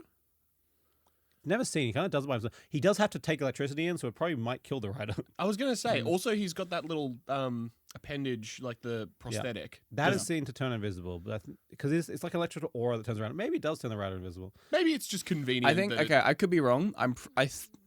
I have a weird memory. It has been a little while since I've seen the movies, I admit, but I have a weird memory that part of the reason that Hiccup in the final movie wears armor that's made out of Toothless scales is to let invisible. Toothless do those things and like be a part of it. Yeah, he I can also think. use that. He also uses that to turn invisible. as Yeah, well. that yeah, makes you a lot can, of yeah. sense. yeah. Yeah. What do you have on your phone, guy? Oh, nothing. I'm just checking quotes and things and checking what Pokemon I was trying to What think of. Pokemon before. was it? I don't know. I'm trying to scroll through the Bulbapedia. I was like flying fairy type, flying bug type. There is a dragon with a long neck that's like a seahorse. I'll find it after the episode, dude. It's fine. Yeah. I give up. Oh, poor I've been Slover at the beaten. front of the set is being very sad. Yeah. They also possess the ability to go alpha dominant. Shut the fuck up. This is not really known if they have the extreme alpha whistle that other large Titan dragons have seen to have. But they are shown to be able to prove to become alphas and lead colonies. So they go into their alpha kind of form where they puff up their chest and they puff up their back like cats. They kind of go on their hind legs, and their spines glow blue and resemble their plasma flame. So that spine that goes along their body. Nice. You've all seen it. Yeah. And this they can use to control other dragons. Night Furies can be trained, but it takes a lot of time, and their reclusive nature and they naturally distrusting makes them kind of difficult. But once won over, they are very friendly and loyal, as we've seen. Yeah. It took a while to earn him over, but it took the fish once eventually he was earned. He kind of had to be trapped. You wouldn't be able to tame a Night Fury without trapping it first. Yeah. Fuck yeah. And disabling it. Yeah. Yeah. Toothless couldn't fly. That's what they trapped. Yeah. Yeah. Also the hole. That's the trap. Which one is it? It's in being disabled or the hole? Both together is the trap. That's a trap. So Toothless trapped himself. him being in a hole and being disabled, meaning he can't get out of the hole, is the trap. Yeah. That's a perfect trap. Perfect trap. It's a good trap. Good trap. I'm glad we're good at. Now that we're good at trap, let's go to track. Trackers. The tracker class dragon. Fuck yeah. There's rangers in this shit? Oh yeah. So Strider, they call him. One of those ranger folk. tracker type dragons were classified during the events of Race to the Edge. I don't know this one. Natural born hunters, tracker class dragons would have an acute sense of smell and taste that enables them to effortlessly track down anything they want to. So Anything? Well, anything they can taste or smell beforehand to get a thing on them. yeah, they're like hunter dogs in that sense. Bloodhound. Yeah. Or a beagle. The species we're going to talk about is the deadly nada. This is your quote, Jude? Yep. Sorry, I had to show Guy how This- cute bloodhounds are because he was looking at me funny. No, it's because you sung it. This I is, just love it when you don't have anything to say. It's just like a bloodhound. this is the dragon from the Astrid's dragon. Oh. This is also a dragon that I think should be a. Oh. We'll talk about later, but probably should be a sharp. But we'll talk about later. Okay. What am I It's going their to go primary for? ability. It's the one that goes over the top of the rest. Mm-hmm. Their dominant ability. Deadly Nadders can suddenly raise the hundreds of sharp spines that stud their hides and tails and fling them with incredible accuracy. But when the shooting starts, there is no safer place to be than face to face with a nadder. If you don't stand right in front of its nose, if you stand right in front of its nose, a nadder won't be able to see you. Don't sneeze. that was a me quote. I doiled that. So yeah, a lot of their most particular traits are their sharp Yeah. spines, but But they're not a sharp type. No, they are a tracker type. Yeah, fair We'll enough. talk about why. Yeah. Inspired by birds, in particular the parrot, they are similar to a two-legged dinosaur, but very colorful. Yeah. They are said to be one of the more beautiful dragons, also one of the more intelligent. I can see that. Lies. They they have the second hottest fire of all dragons. It used to be the first before one of the other guys in the TV show fucking stole it from them. They are known to shoot a magnesium blast, which is hot enough to melt metal and rocks in seconds and turn Vikings to ash. Wow.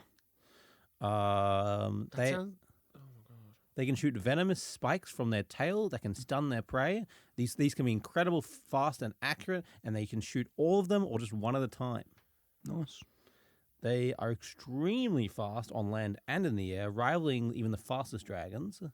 They have a great hunting prowess, only hindered by the blind spot right in front of their nose. They have incredible smell and hearing, which make up for it. So that's why they are tracker dragons. They're very, very good hunters. They do have a blind spot right in front of them, though, Which is kind of funny. which is where if you're kind of like trying to get one, you try and fly right in front of it, or you try to hide right in front of it if you want to attack one. So these guys are in the tracker class, but should be in the sharp class, but also have the hottest fire and therefore should be in the stoker class as well. The only reason that Hiccup has a better dragon is because Night Furies are OP. Yeah, pretty much. That's true.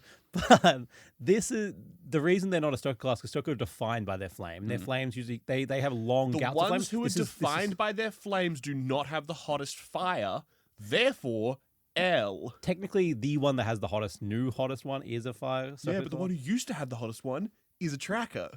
Yeah. Yeah. Yeah. Astrid took a good dragon. That's Astrid got a good fucking dragon, what I'm dude. saying. She was also When kind God made dragons, he didn't make them equal. That's all I'm saying. He also didn't make the people equal. Have you seen how fucking good Astrid is compared to like Yeah. everyone else in the show? Astrid's so competent. She's Yeah. great. She's What's the amazing. first when Hiccup's introducing all his friends and he's like, an Astrid, And then there's a massive explosion and behind she like her. steps She, forward flicks and her flicks. hair. Yeah. Yeah, she's badass. She's badass as fuck. Yeah. He married a good one there. Snagged a good one. She's one of the good ones. What do you mean one of? She's one of the good ones.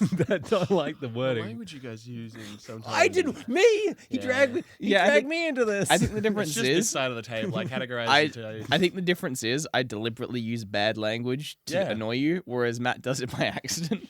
Yeah. I'm not sure what's worse.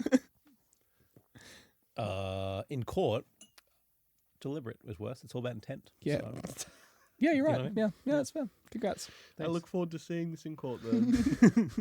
but one thing about they also, as I said, they're very beautiful dragons. They're One of the not. most They're beautiful- genuinely fucking not. They look like a. In the dragon They look world, like a fucked up in the chicken. dragon world, they're one of the most beautiful dragons. Just because you can't see it, not to your, they're not trying to say for your eye, guy.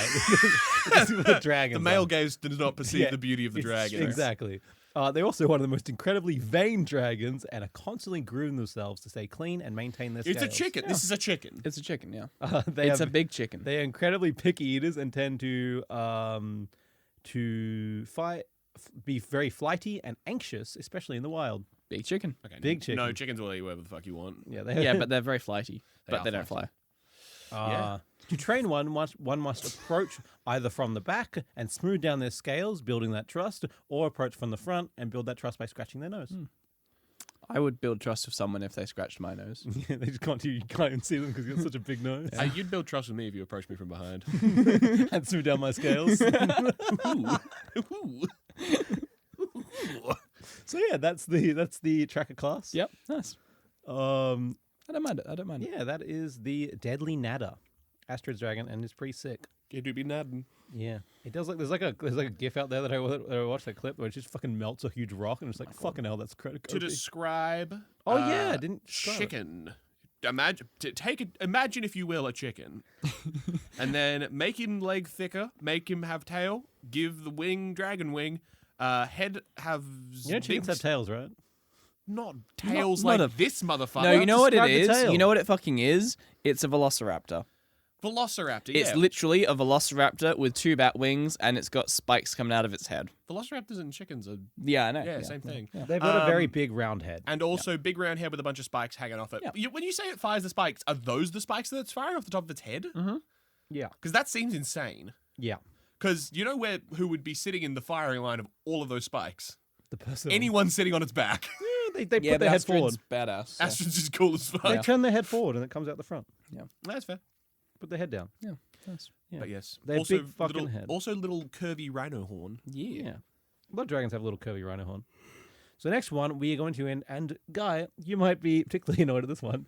You know, you said these kind of definitions of who's making these classes make no sense. Uh-huh. You know what the next class is called? All of them? It's called the mystery class. Shut the fuck up.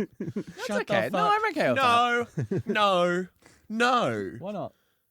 What's the fucking book called? The Book of Dragons. Yeah, the Book of Dragons, the dragon manual, the manual that's meant to explain shit. Written by one of the greatest dragon hunters of all time, and he just has a category where it's like, Where do you put a dragon where you don't know? you can put them under a category that says like, yet to be explored, needs more research. Don't just be like, it's the mystery category. It's the mystery gang. Scooby-Doo. Yeah, give me Shaggy. Come on. Little is known about the mystery class Yeah, no dragons shit. due to their stealthy and sneaky nature. Dragons in this class are generally more feared than other classes because they don't fucking know what they do. Yeah, fucking of course. What are you talking about? Yeah. This also tends to be the most diverse and interesting class range of dragons, and have the most extreme and rare unique traits. Also, Sure. it is the largest class of dragons. Of course it is, yeah. This includes the hideous Zippleback. Oh yes, this motherfucker.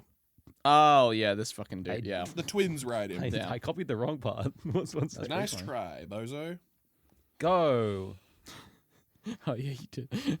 Oh, guys, this is your one. Is it? Yeah. Oh, good. Guys did them. Of all the dragons to inhabit our world, one of the most unusual and dangerous is the hideous Zippleback. The Zippleback is one of the largest dragons you may ever encounter. It's unmistakable with its twin heads. The heads are distinct, with separate thoughts and different personalities. Like most dragons, the Zipplebacks can fly, but their wings are small and they spend most of their time on the ground. Zipplebacks are solitary, preferring to hunt alone, despite the fact that there's 2 of them attached to each other. They're enough company.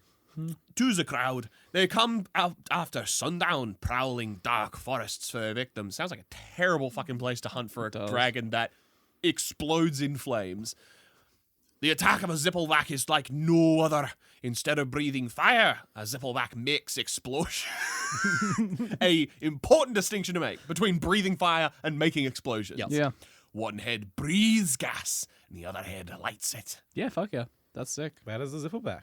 That's pretty sick. So they have the longest neck and the smallest limbs of most dragons. Yeah. And they're inspired by their 2-headed cobras. Yeah, I was going to say, it looks a lot more like a snake than any of the other dragons Could you so please far. describe it? Imagine a you really long snake, except instead of one head, it's around where its neck might be. It splits into 2 and has 2 heads, and the same thing happens at the other end with 2 tails. It then has 2 very big bat wings coming off of it, and then it's got 4 little arms/legs that are really small and itty bitty. In a cute little reflection as well, its tail also splits into 2 tails. I said that. He said that. I didn't hear. He also has, they're really dumb, they have really dumb faces. Yeah, they do look pretty dopey. Dopey To faces. be fair, the people who ride them are stupid as fuck too. They are. They're probably the dumbest characters in the fucking show. And they are the best. I don't. Yeah.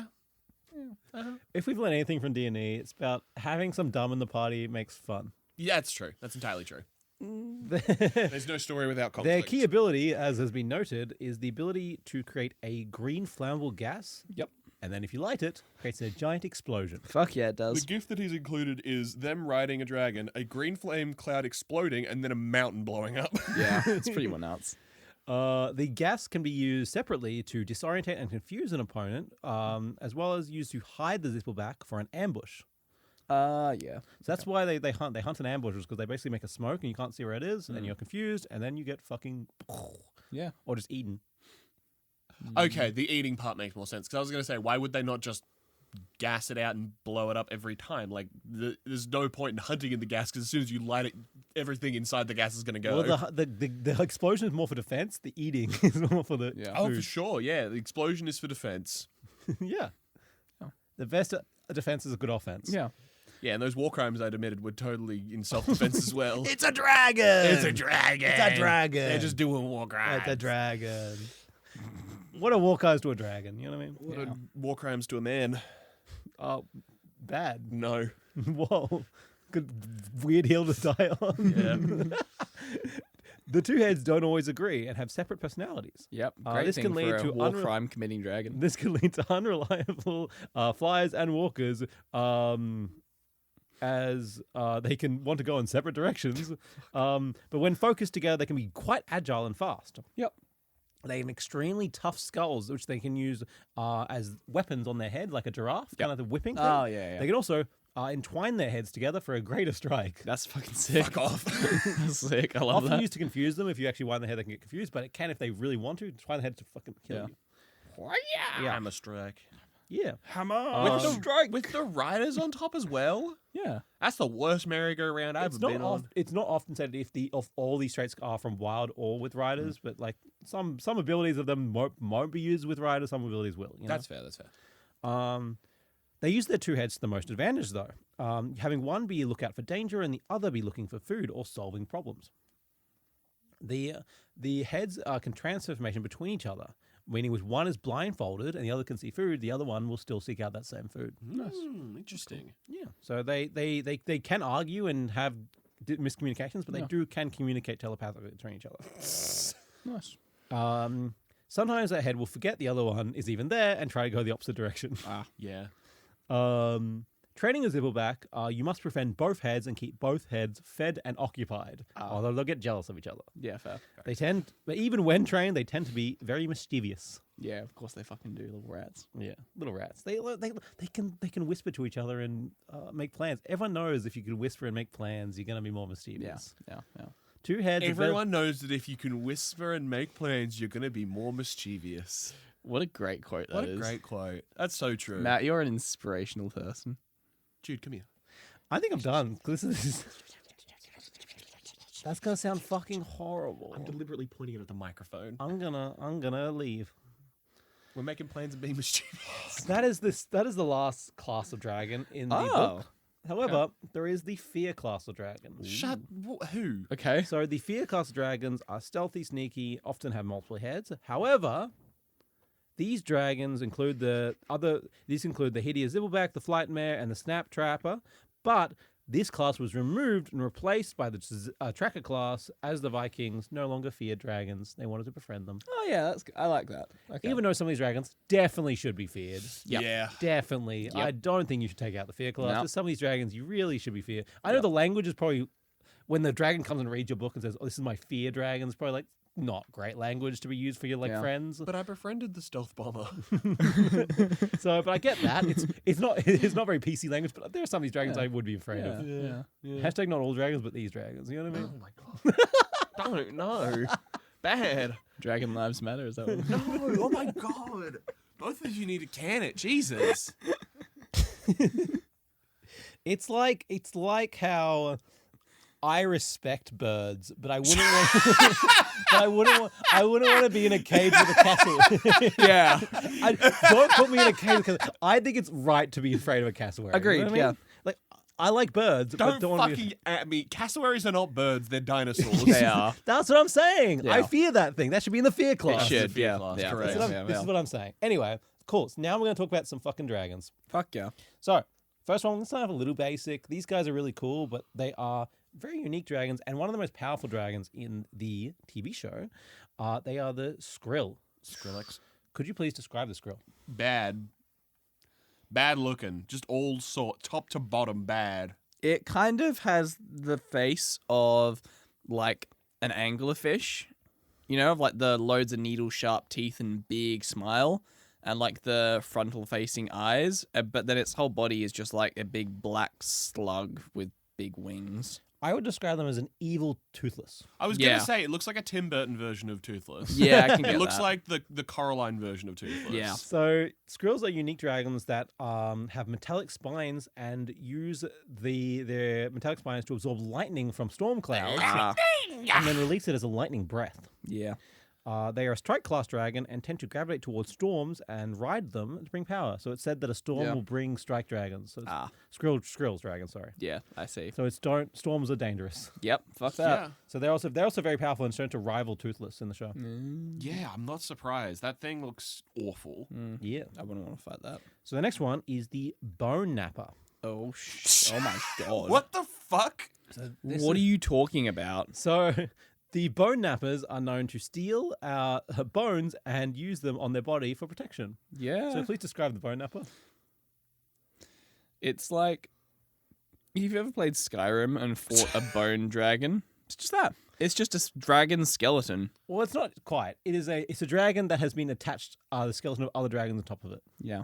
Well, all the photos It that I'm seeing. looks very bony, but there's clearly like a grayish sort of dragon Yeah. underneath it. Yeah. It's just that grey dragon underneath it also looks kind of fucked up with like holes in the wings and Yeah. just bad. It looks Also, like an the undead dragon. The head looks like it has a skull covering the entire thing, but does, yeah. looking at the angle of it, it doesn't make a lot of sense. Also, once again, that fucking animation style in the second image looks Tim Burton-esque. It looks Coraline-y, if I'm being real. So, so there's also another dragon called the Armor Wing, which does the same thing, but they attach metal to their body Okay. as armor. These attach bones. It is the metal armor is known to like use their fire breath to weld that armor to them. It's okay. unknown how the fucking bone dragons make their bones stick. It seems to, from what we were seeing in the story, it kind of floats towards them and then fucking sticks to them and just welds it magically. That's fucking nuts. Professor So, Magneto fucking powers. It's not fucking known. Bonito. It's not fucking known how, but maybe they have some sort of like saliva or some sort of thing that comes from their skin and their sticks makes bones stick to them. I don't fucking know. That's nutty. All I know is bones stick to their outsides, Yeah. and they use other dragon bones to protect themselves, Nice. which is kind of sick. That's kind of sick.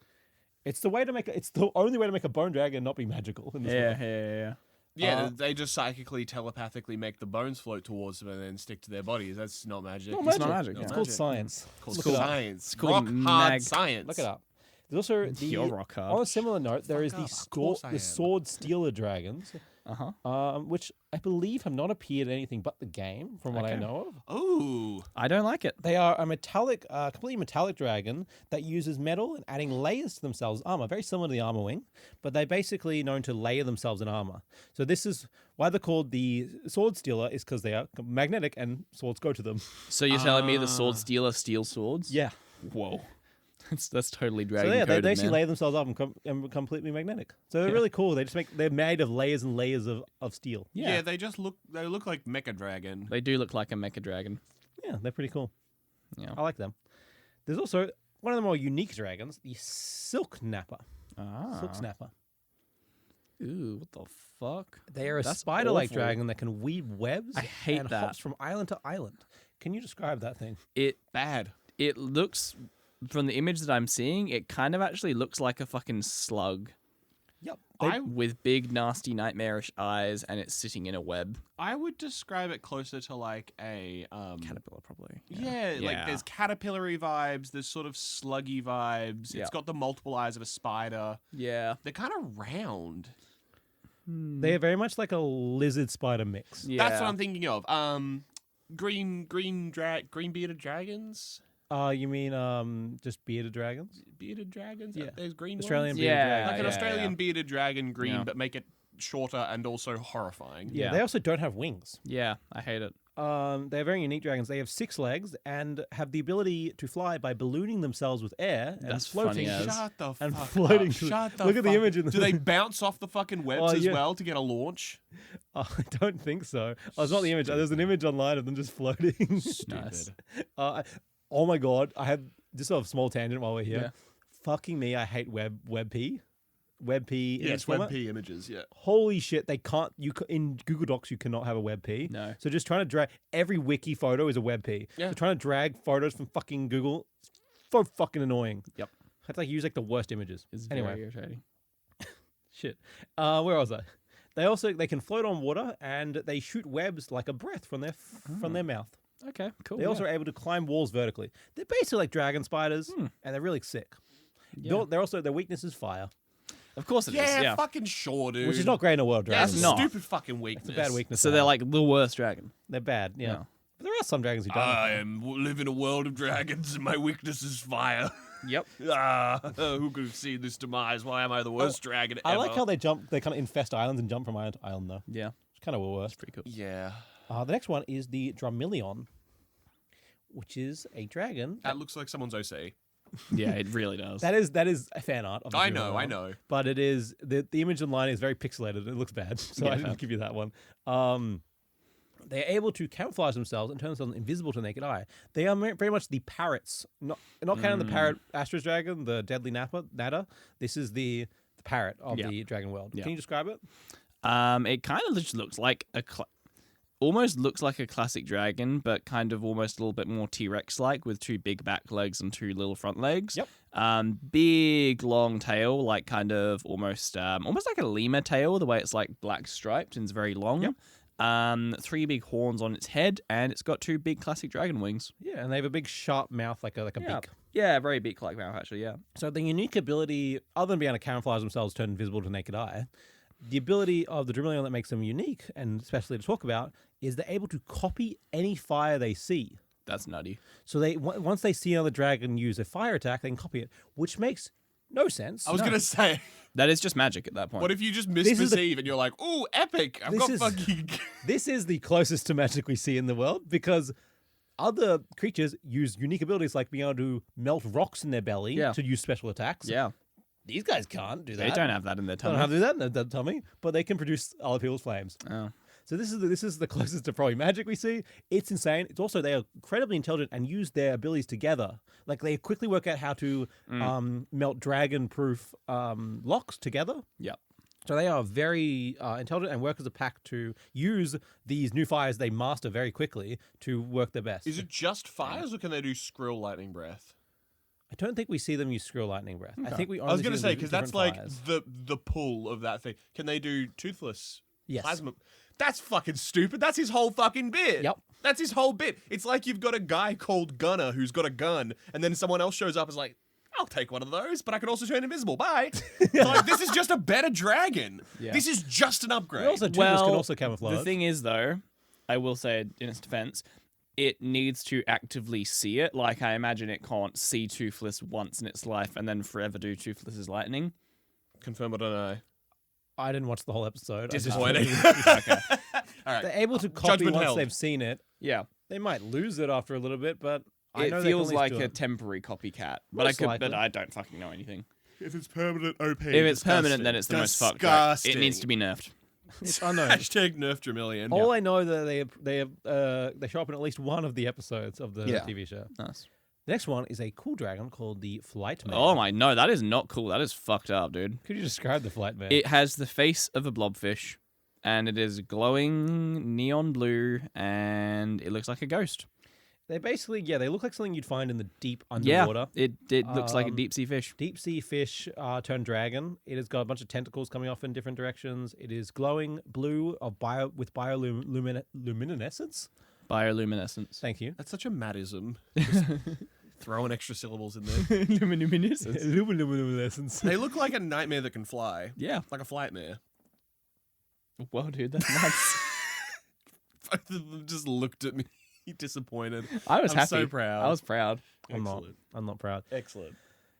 They have a unique toxic mist they use that paralyzes anything it touches. Of course it does. Oh, it is steaming. I can see that now you say Yep. So this special breath that comes off them, it's unknown how they get it, but it's theorized they get it from the unique bioluminescent algae that they eat, which creates their glow. It's they can also glow so bright that it's almost blinding. that. It's plutonium. Yeah. They've got a demon core in them. Yeah. Just a little bit of radiation. A little bit of demon core. A little bit of radiation just for fun. Yeah, so they're really cool. They're very hard to tame, those ones. They have to lock it in the cave and put like a mouth thing on it to tame it. Fantastic. Like a muzzle. To stop them from just fucking paralyzing anyone that comes near. It is one of those things occasionally where someone's just like, oh, actually, this dragon, despite looking crazy, is actually super friendly and easy to tame. It's like, okay, you just undercut your whole concept. Whereas it's like, this is scary, it sucks, and it's hard to tame. And it's like, that checks. I'm happy with that. Yeah. Anyway, the next one. Yep. Sorry. Yeah. Oh. Next one is the Forever Wing. This is a very unique dragon. Yeah. And we are now stepping into the Alpha class. Okay. So get your wolves out. We're now seeing Alpha class. These are talking to the larger dragons. So, like tails of islands on the backs of sea turtles or the lion turtles in Avatar, they are colossal dragons which resemble vegetation and grow into the sides of other islands. Damn. So it is even known that towns can even grow on top of them. Very much like the lion turtles and sea turtles of old. Yep. So they have same alpha powers as others, being able to control dragons and make them do what they want. They're able to communicate with dragons and humans, uniquely ability to communicate telepathically, basically sending a vibe. So in one of the things they send Hiccup a vibe. He basically says, I don't think this dragon. I think this dragon's going to help us. And everyone's like, what the fuck? Why? It's like, giving a vibe. Getting a vibe. It's telling us. It has good vibes. From the images I'm seeing, it's got He good looks. vibes. He looks Do you want to like. describe him? Big stoner. I was gonna say he looks like he's ready to fucking pass the joint. You know. Yeah. He looks like he's made of wood or earth. He's got leaves and vegetation on his back. His mane kind of thing looks like wood. Look like wood roots coming out of his head. Yeah. And he's got a big undercut jaw. He looks like an old man. He's lost all his teeth. He I does. mean, but he also looks like he's been mewing, so He does look. got He's that been fucking mewing hard. solid jawline. Yeah. If you've ever gone through like a forest hike and seen like big tree fallen over with its roots out and that big clump of dirt that always sits there, it's that on the back of its head, and then the front is like the stumpy part of the tree. He looks before like it a then- Torterra, but dragon. Yeah, I guess, except different. No. Okay. Intelligent conversations here. They have the ability to be able to produce a lava breath and the ability to produce an acid breath. They have the ability to manipulate plants and make them grow. They also, which makes sense for their class, they will sleep and hibernate for long periods of time unless disturbed. The next dragon, are you happy with the Forever Wing? Yeah. He's in the rotation for sure. Yeah.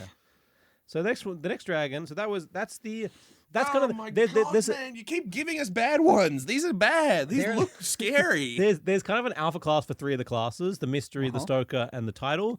Not know what the other alphas for the other ones are, but that was the alpha for the mystery. Yep. This is the alpha for the stoker. So this is the big dragon from the first movie. So give us the description. You can do this one, go. Big dragon. Okay, he looks like a big. It's almost okay. Picture a Komodo dragon, that level of like giant, yeah. scary, powerful, muscular kind of proportions. That reptilian Give muscle. it big fucking spikes all the way down its back, and then give it two big classic dragon wings. Yeah. It in a lot of ways looks like your classic kind of Drogon, big black scary dragon. You know. I'll also make a note. Its tail has a big bludgeoning It spiky does. ball on the yeah. end. Yeah, It kind and of- it has like red lines going all the way down its body, which I guess is where it gets. It's also Red got a Death title. massive underbite. It does. Its main and stuff kind of reminds me of like a Triceratops with only one. Oh horn. yeah, very dinosaur-like. There's a dinosaur that has like that mane with one horn. I can't remember what yeah, it's I called, forget but, its name as well. But yeah, unicorn. That's it. Yeah, totally. The unitops. A massive Stoker class dragon. They are gargantuan and use their fear to command other dragons to do their bidding. Basically, their size and they're scary. They're not afraid to eat other dragons. Yeah. They are naturally very hungry and aggressive, getting other dragons to raid villages and bring them food. They possess 3 eyes on both sides of their head, being very hard to outmaneuver, and a huge horn in the front. They can also produce a powerful flame that easily destroys anything in its path. One of the largest flames we've ever seen. That's why they are Stoker class. They have huge flames. They can also create a vacuum in their breath, being able to suck dragons in. Yes. I do remember this. They also, another way in their Stoker class, they are immune to lava and immune to anything on the outside. They have the highest durability we've kind of seen in the thing. Nothing affects them on the outside of their body. Their scales are impenetrable. Doesn't the dragon, the monster manual? The monster manual. Shut the fuck up. The dragon manual have like stats? Because I remember It guy does. who rides the Gronkler. Gronkler? That's Yeah, the Gronkler. Gronkle. Gronkle. The Gronkle. The Gronkler. Sounds like the Onslaught. I'm thinking of the Joker. He's constantly quoting out stats. He's like, defense 5, attack 7. This one has like an armor 30. Nice. I didn't want to get into the stats because their stats is a thing. I didn't want to have to go, well, this is a speed 12. I love that shit. I love that they're just like, I think this is the number. I think that Because they've observed them from a distance and been like, speed 12. You fucking nerd. my favorite thing is when they do it for X-Men. They're like on a scale of 1 to 7 for all Marvel characters, not just X-Men, but mostly X-Men. And it's just like, they are ability 7. They can do anything. Lovely. Anything. But yeah, they are. There is ability. This says armor 30 if you want to fucking go on Perfect. the No, scale. because I just wanted like the top ones. I want to know what the top of the scale for the stats are. That's what I was trying to find. I was trying to find the thing was like, what is the top, what is the bottom? That's why I didn't talk about it, because I couldn't find anything that tell me what was the top and bottom. But this one, it had an armor of 30, so I'm guessing it's 1 to 30. Yeah. I thought it was 1 to 20, and then I saw this one was 30. It's D&D stats. So It is, yeah. 20's the highest that a human can get to, and 30's legendary. Yeah. Yeah. I assume, but like I don't know. Anyway, so yeah. Their only weakness is their internal organs, and internal eyes is not fireproof. So if you shoot into their mouth, they can be affected. Yes. According to legend, they live for 2,000 years and lay 3,000 eggs right before they die. Yeah, right. Over the next 100 years, each of their offspring will fight until one survives. The only known one to ever exist, though, is the one that lives in the volcano in the first movie. Yeah. And they Lived. fucking kill it. Yeah. They are the most aggressive of all the alpha species, ruling out of fear rather than offering food and protection like other alphas. The next one is the Bewilderbeast. Hey, look at this guy. Is the Titan or Alpha of the Tidal class. Yeah. Ooh. So this is one of the largest dragons ever seen. They are almost always the apex of the dragon world. They are a tidal class and prefer to stay in the water or around it. They are natural-born alpha status among dragons and have a powerful ice breath. So they have a whistle they can do. Basically, nearly all dragons come to them instantly. Even Toothless is Yeah, he falls prone to victim this. it. Yeah. And it takes Hiccups and his combined like bond to break him out of it. Yeah. His extreme will of Toothless and the bond of Hiccup to break out of it. Like these guys are naturally just like the alpha.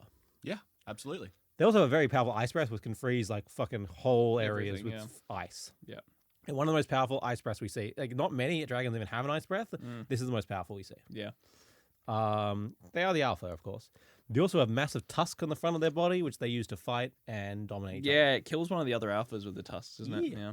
One of the other wildebeest, yeah. The Yeah. only two we've ever seen. Actually, no. We've seen one more, I think. I think you see 3, unless that the one in the third movie is the same as the one in the second movie. I can't remember if they confirmed that or not. Yeah. Anyway, there's very rare. There's not many of them. That's fair. Can you describe it for me? Picture a mammoth with the big tusks. Take away the trunk. It's got more of like a triceratopsy face to it. It's got like the big neck part and mane of a It triceratops. just has a dude's face. And then it's got 2 kind of wings coming out of its back, and then it's got massive spikes going all the way down its body. also Sorry, got I'll kinda clarify. like- It's not a dude's face. It's a bloke's face. Yeah. It's also kind of like it looks like his Graham, you know? they've got kind of That's fins. a Graham if ever I've seen. It's got fins on its arm and tail used to swim. Hey, Graham, we're going down to the pub. Want to join us for a few, lad? Oh yeah, I will. It has got a goatee. Yeah. He's got spiked kind of goatee. like no, but it's almost like that rounded sort of like when someone's like a little bit chubby enough that their neck has started to get like a little thick. Yeah. That's the sort of look with like a bit of a beard going on. Yeah. But that head's like recessed in between the 2 horns. It's a little uncanny. I But can say one thing for certain. Yeah. He has been mewing hard. Also, where their mane or hair would be is very like spiky, Yeah. like like directly like a porcupine out the top of his Yeah, head. 100%. Yeah, noodly. Yeah, so that's the Bewilderbeast. The next one is the Purple Death. Fuck off. Fuck off. So we the Red Death was the one for the first movie. There's also there's also the Green Death, which is known. Yep. Which we're not talking about. It's not really that relevant. This is the Purple Death. This is the largest known dragon ever to appear in any of the canon. So this doesn't appear in any of the shows, any of the movies. This appears in the comics.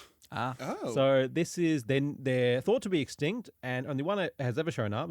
They are massive, so big they cause sea quakes when they move. They are believed to have inspired stories like the Serpent of Midgard. Yeah. Okay. I was going to say it looks Leviathan-y. Yeah. They look quite like the Red Death we described earlier, Yeah. but much more Leviathan as you described, and purple with tendrils coming out of them. So Okay. can you describe any further than that? Nah, that's pretty good. It's just kind of a little bit of a wormy, noodly type thing Yeah. with the standard elder dragon face with that big horn and then big teeth and that big square face, but also got the chin tentacles of a leviathan or one of those ancient sea creatures. I think David Jones. David Jones, yeah. Yeah. They also they shoot powerful flames and they use their huge mass and strength to their advantage. So they have like very powerful flames, quite like the Red Death. But the reason it's not a Stoker class is because it basically lives in water. We've never seen it be able to fly or move out of the water, so we don't know if it even can. I mean, if on he's land. got this shit on lock, why would he leave the water? Exactly, that's what I'm saying. Also, I can see a fire breath. That's what I'm saying. It's a huge, powerful fire breath. Does that work under the water, or is that just the steam? We haven't seen it. Okay, for sure. It's appeared once. In a Hey, comic. man, I'm just asking questions. How dare you? How dare I? Yeah. We've never even seen them come out of the sea, as I said, and so we don't know the full extent of their size or breadth. You haven't seen the whole thing out of the sea. Yeah, Gotcha, yeah. gotcha. We haven't seen the whole thing out of the sea. We've Sorry, only I seen was it raise gesturing at itself. the screen because there is a image of it I mean, out of the water. Yeah. Its head comes out of the water and half its body. Yeah. Yeah, gotcha. The only Half? way. So it's about twice the I size. don't fucking know. You kind of a bitch. Well, you said half. The only one that is known to have been seen and defeated, the way they defeated it is they hypnotized it back to sleep. That's not fucking winning. That's placating the threat. for Yeah. sure. They sleep for long periods of time. Just put it back to sleep. Probably generations for someone else. Has to Someone deal with else's it. problem, yeah. Someone I else's do fucking problem. love the difference between heroes who are like, we'll solve this, we'll fix this injustice, and the heroes who are like, I'll make this someone else's problem. Yeah. The heroes of old always seem to lock things away for like 1,000 years or 10 generations, and it's like, it'll be someone else's problem by that point. I'm not going to warn them about it. We're just going to lock it under the city for some random fucking plumber to discover. But Sometimes Yeah. you can't kill something, so you lock it away for 10,000 generations, you know? And then forget to keep working on how to kill it. Yeah. Yeah. and lose the keys, so you have to go around and collect Yeah. MacGuffins. Yeah. Yeah. And usually when you do this, like in The Mummy, where you give him more powers when you lock him up. Yeah. Yeah. Yeah. Generally, yeah. Or there's oh my brain. Oh, what if you're like Howard Stark? He's in Howard Stark in Iron Man 2, he's limited by the technology of his time. Yeah. He's like I don't fucking know how to kill something, but eventually someone can make like a rocket launcher in the future. Yeah, I'm sure. yeah, You know? I think Howard Stark understood the rocket launcher, but yes. No, but like, what if they had to lock away something that's like a nuke could kill us easily? So I'm gonna wait till they invent the nuke. Yeah. You know what I mean? perfect. That's why they're waiting for the Purple Death. They're waiting for someone to invent the Yeah, nuke. perfect. The last dragon we'll talk about for today. Actually, we have a little time. I want to talk about a dragon that I haven't put on the list, and it's not even in any of the photos, because I really liked it and I forgot to put it on there. It's all good. Well, it's just a slight dragon. I'm going to show you, and you can look it up. That's a viewers at Night home. Fury. I can see it from here. It's not a Night It's Fury. a Night Fury. It's a It's black a sentinel dragon. dragon. This is one of the most unique dragons we see. Did you say sexual dragon? Sentinel. Right. So a sentinel dragon is a dragon that's pretty much completely kind of made out of stone or has stone skin on top of it. Dark Souls. So Yeah. stone scales, Dark Souls. These dragons are really unique because they only seen on one, which is an island that is kind of seen as a graveyard for dragons.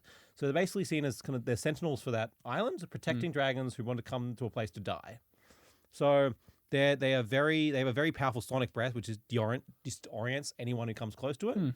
But the unique part about them is they have a very good instinctful nature on how to treat dragons.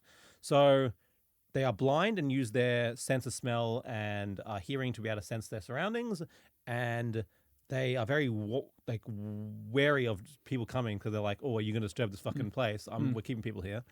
okay, it's like an old person's home, basically. Yeah. They're like, fuck off if you're not here to be nice. That's true. Yeah, that's fair enough. And it's one of the really unique things about it. If you don't know how to treat a dragon, watch how a sentinel dragon treats a dragon, because they are very instinctually knowledge how dragons like it and how dragons want to be treated. Interesting. So you basically do what a sentinel dragon would do, and yeah, they're basically the caretakers, and they help dragons pass on to the afterlife.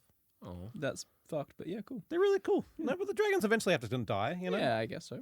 it's a palliative nurse. Yeah. They're very interesting dragons. That the fact that this exists in the dragon world was really interesting. Yeah, that's cool. Yeah. Anyway, on to the last dragon of all is No, dude, no. Could we? I actually think we should have just made Hey, Sentinel. end here. That one was fine. All right, thanks That for one listening, was nice. everybody. We're finishing up here because this next dragon sucks. And good ass. night, Fuck and good this, morning, and good and- morning, and good afternoon. This dragon is called the Screaming Death. Fucking Fuck off. Please describe the Screaming Death. bad. 100 times bad. It looks like. I'm gonna make it less scary, guy. Go. It looks like a sperm with big white wings. Shut the fuck up. It's got a little bulbous head and a big long white tail, and that's it. It has Screaming the fucking red eyes. worst face I've ever seen. Yep. It's got big red fucking eyes. It's got 3 rows of teeth. It's got massive needle razor teeth and spiky head. Bad creature. Don't enjoy that. They're kind of like the big head of an anglerfish with big long teeth and spikes with red eyes, and then a long tail that comes out with covered in spikes and 2 wings. Yeah, I hate it. So, Matt's also sent us a 2012 jump scare gif on the bottom as well. hey, you guys can also see the jump scare gif if true, you're in the they can. description of the video. Video? Yeah, it'll be in the description of the video on the Patreon. That's true. It'll also be in the description of the episode on Spotify and wherever you get your podcasts. Look at that. A variant of the Whispering Death, which is a Boulder class dragon. The Screaming Death is one of the most deadly dragons ever discovered. They're basically the Whispering Death, but with none of the weaknesses of the Whispering Death. Yeah, right. Whispering Death is a tunneling dragon that tunnels through the earth and everything, but they hate sunlight and stuff like that, and they're not as strong. This thing has none of the weaknesses of that. Ah. So they can tunnel through the earth, destroying mostly seabeds, but they can also destroy entire islands. They are born once every 100 years or so and nearly completely invulnerable. They are extremely aggressive and extremely fast, able to match the Night Fury speed, the fastest dragons we know of. Even a horde of dragons that we see in this show have difficulty even damaging a Screaming Death and keeping it off. They can shoot fireballs in quick sessions like a rocket, like a minigun. Basically, they just go bang, bang, bang, bang, bang, bang. Most dragons have to reload and come back. These can just shoot continuous balls of fire. He's got it lined up in that big sperm body of his. Oh, yeah. They can tunnel through almost anything and extremely durable, taking little damage, even from the plasma of a Night Fury. They can learn from their mistakes and do not fall for the same move twice. So they're intelligent as well. Unlike everyone else. Unlike everyone else. They're dragons, okay? I don't know. I don't learn from my mistakes, man. I'm commending it. That's true. I have made the same mistakes for going on 3 years now. They can also do a 4 deafening... years, actually. Sorry, I forgot when we started the podcast. Yeah, 62 episodes worth. Taking on their name, they also have a deafening scream, which course they do. disorientates people nearby. Those spikes in their body, they can also shoot out from their body in any direction. They even have a weaker version of the control of the alpha, which is interesting as a theory I'll get into at the end of this. By the way, the hatchling you see there, that's a baby. Oh, That's a hatchling. I see. That's the first stage of a dragon. And then it gets bigger. We do not know how powerful or how big a Screaming Death adult is because we've never seen one. So they kill the baby? The baby goes away and we never see it again. How wonderful. We love kids' TV shows. It's gone now. Don't worry about it. The biggest weakness we ever see to this thing, possibly, is that it's known that, the Scaldron we talked about earlier? Yes. Its boiling breath has been known to be able to melt the scales off a Screaming Death. And then you shit. can shoot it? Supposedly, yeah. Yeah, with a gun. We've never seen this happen, but that's what the theory is. I have another idea. Have they considered trying a tactical nuke? They don't have them yet. Well, I'm going to go back in time with one to the year 756. Lock it was away for 1,000 years. And in 1,000 years, we will have the technology. Okay, Howard Stark. Yeah, that's the plan. We only so there's the possibility of becoming the deadliest and biggest dragon ever if this is the size of its hatchling. It also is known to seek violence and food and destruction wherever it can find. The Screaming Death is seen to be one of the most difficult and almost impossible dragons to train. Yep. The only way it seems to even possibly gain the trust of them, and this is kind of how they solve it in the show, is gaining the trust of their mother, which they do seem to follow obediently, at least as a child. Okay. Who is also a Screaming Death, presumably. No. So the No. mother is a Whispering Death. They are a variant of it. So it's like a rare mutation from Exactly. the Whispering Deaths. Yeah. Okay. It's No, like having an interesting. albino child kind of thing. No. Very got much you. so. Yeah, very much. Yeah. Yeah. Because they're a white Just as version. Because the dangerous. Whispering Death is not a white. Not Yeah. white. Yeah. So they are a variant. They are kind of like an albino rare breed. Or like when you have one random kid that's ginger, you know. That's when you get cheated on. Sorry, dude. I don't have Sorry to kids break- and I don't sorry to have break- sorry to break siblings. the Sorry, news. dude. It's really sorry. It's sorry, man. It's okay. But yeah, so that's my theory. Yeah. And I have a theory as well, but go. I think that this thing is a young alpha dragon. Yeah. That we see later. Not like the other dragons, because we've seen Bewilderbeast and we've seen Stoker. I think this is the alpha version of what we eventually will see as a Boulder class alpha. Yeah. Something we've never seen before. Because it is a Boulder class dragon that will eventually grow to be as large as the alphas. And we don't see a Boulder class alpha. So I think this is why the alphas are so rare, because they are rare mutations of other dragons that we see grow. Yeah. There are some dragons who kind of look like the Stoker and kind of look like the Red Death and kind of look like the Wildebeest. Bewilderbeast. Yeah. So I think it's very possible that is the I case like there. that. I like that theory. What's your theory? I was going to say the design of it and the description of it and everything. I wonder if one of the designers was kind of trying to make a bit of a twist on the Midgard serpent kind of vibe. Yeah, definitely possible. Definitely possible. Yeah. The Midgard serpent has done a lot. It's this Viking mythology, so with Yeah. serpent dragons a lot, you do get a lot of Yeah. the Midgard kind of serpent dragon Yeah. myth coming around, which is fair enough. But in terms of like it being that dragon's going to continue to grow up and eat the world kind of vibe, that's Exactly. what I was getting at. Yeah, definitely. Because That'd they be like do the- tunnel and eat Yeah, islands. that's what I mean. Like it Yeah. feels like it's going towards the end conditions for the world, you know? Yeah. There's a dragon in one of the later shows that's literally called, like the name of the Midgard serpent. It starts with J. I can't remember Yeah, the whole yeah. thing. But like it's like it known to eat other dragons and I suppose the alpha. It's like barely. Yeah. It's not even that big and it's that barely that threatening. I don't think it should be called it. It's just one of the most aggressive dragons. It's weak. It's bullshit. Weak shit. I don't call it. It's not even an alpha. I don't even. pussy bitch. I hate it. Cringe. It's cringe. But as we all know, the great Hiccup, knowing dragons would never be safe from this world, led them back to their original homes, the hidden world. Yeah. A world beneath the current world, under the ground, where all dragons come from. Yeah, that's right. Hollow Earth is real and full of Let's dragons. fucking Yeah, it go. Yeah. In the Hell Dragon universe, Hollow Earth is real and full of dragons. That's where they come from. Jules Verne decided that there was electric storms under the ground, so yeah, that works. Yeah, there's lots of dragons on the ground. Yeah. He left Toothless down there and he became the king of the dragons. And they all lived happily ever after, safe from humans. Except 1,300 years later, a meteor had a near collision with Earth, which caused the shifts of the planet's tectonic plates, which somehow opened a great fissure in the Earth. And the hidden world was revealed once again. What? Oh, that's a story for fucking never, because that's called The Nine Realms. That is the latest TV show that has like Oh. I think 8 seasons. Hello? That it finished in like 2023, Yeah. and it's literally about what if the Dragon World opened up today, Oh, wow. Okay. Okay. That's wild. which is what the animation that you saw, Yeah, where that's- thunder comes yeah. from. And it looks feral. He doesn't look amazing. What the fuck? But it's fair. It's The interesting. concept's cool as fuck. I'd read a book about that. It's just Yeah. that the fucking show looks like it sucks. It's basically like the reason. It's basically like a bunch of kids tame these dragons, but the only reason the kids are there is because their parents are researching it. So eventually the kids are researchers. That's wild. And they somehow get involved in all this fucking That's bullshit and nuts. dragons. Yeah, I right. always get I so hate that. annoyed when a show has a great concept but just looks bad. Does it terribly. Does it just so bad? Yeah. Yeah, the animation budget wasn't amazing there. Yeah. No. Yeah, but I got 8 seasons, so it must have been pretty good. Yeah, At least Well, somewhat it was successful. profitable, Someone if liked it. nothing Yeah. else. Yeah. Fuck. Yeah. So yeah, this is.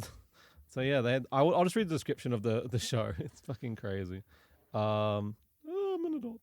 Sorry, the wiki asked me if I'm a kid or an adult. And I was like, I don't know. Yeah, just set 1,300 years after the How to Train Your Dragon 3, the mysterious world takes our story into modern day, where dragons become myth and legend. A comet nearly collides with Earth.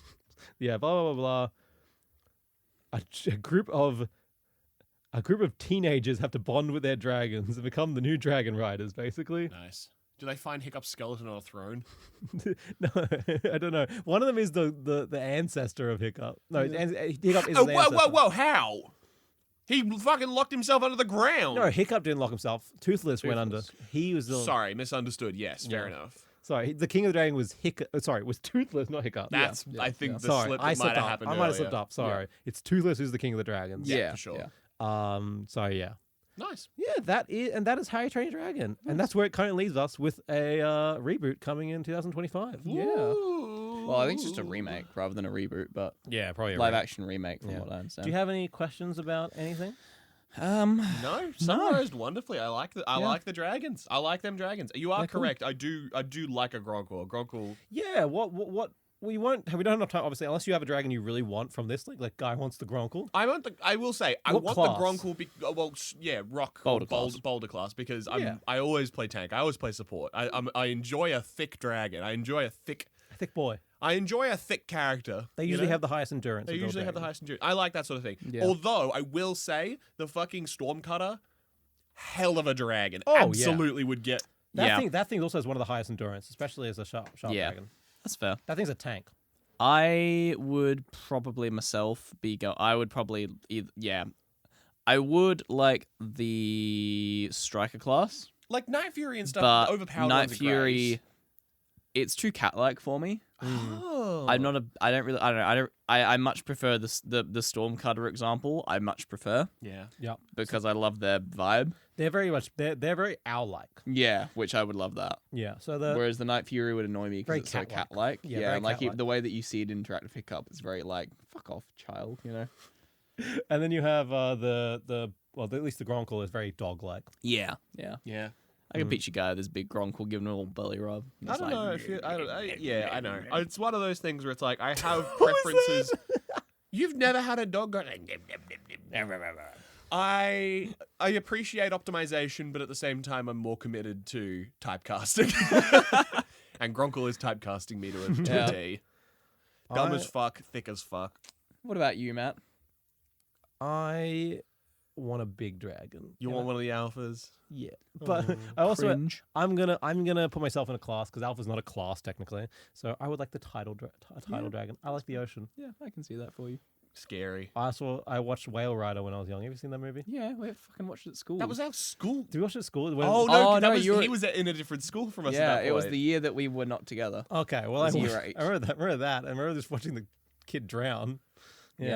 what a fucking yeah, what a fucking the movie. Victorian education system requires you to watch that movie.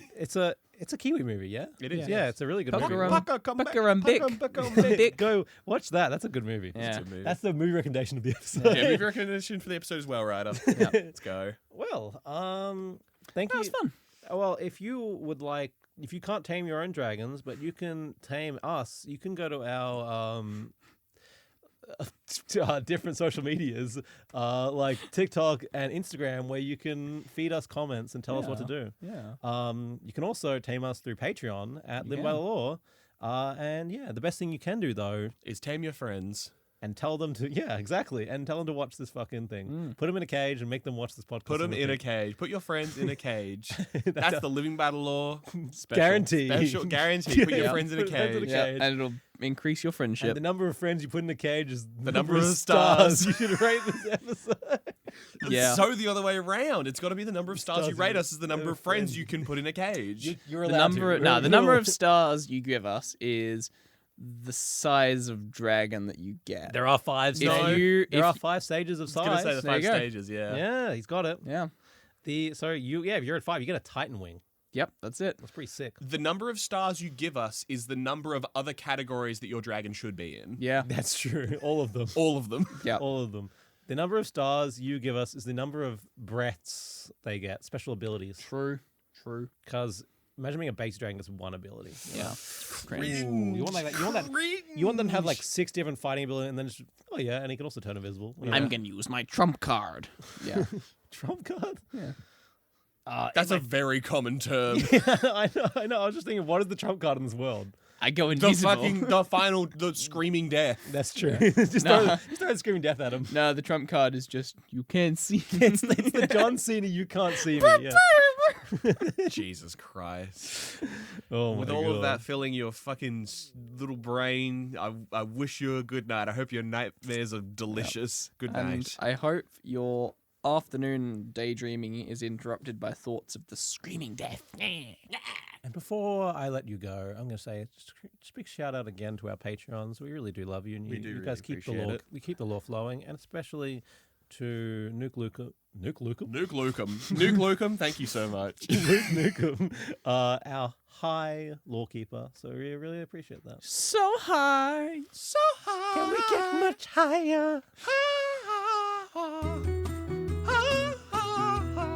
Now go to sleep, young listener. I don't know why I call him young. Statistically, listener demographics on the internet are young. Yeah, I don't doubt that. Yeah. So, You gonna say hello? I said goodnight. No, he said goodnight. I said good afternoon. Do I have to say good morning? Good Yeah. morning. Done. Cool, that's it. Done. Done. Booyah. We're out. We're out of here. Thank you for listening to Living by the Law. If you enjoyed our podcast, please leave a review, tell your friends, and if you're feeling extra generous, become an official lawkeeper by joining our Patreon today. Follow us on TikTok, YouTube, Instagram, and Facebook at Living by the Law. All links are in the description, and thank you in advance. We have been, and always will be, living by the law. Thank you for your company, and good night.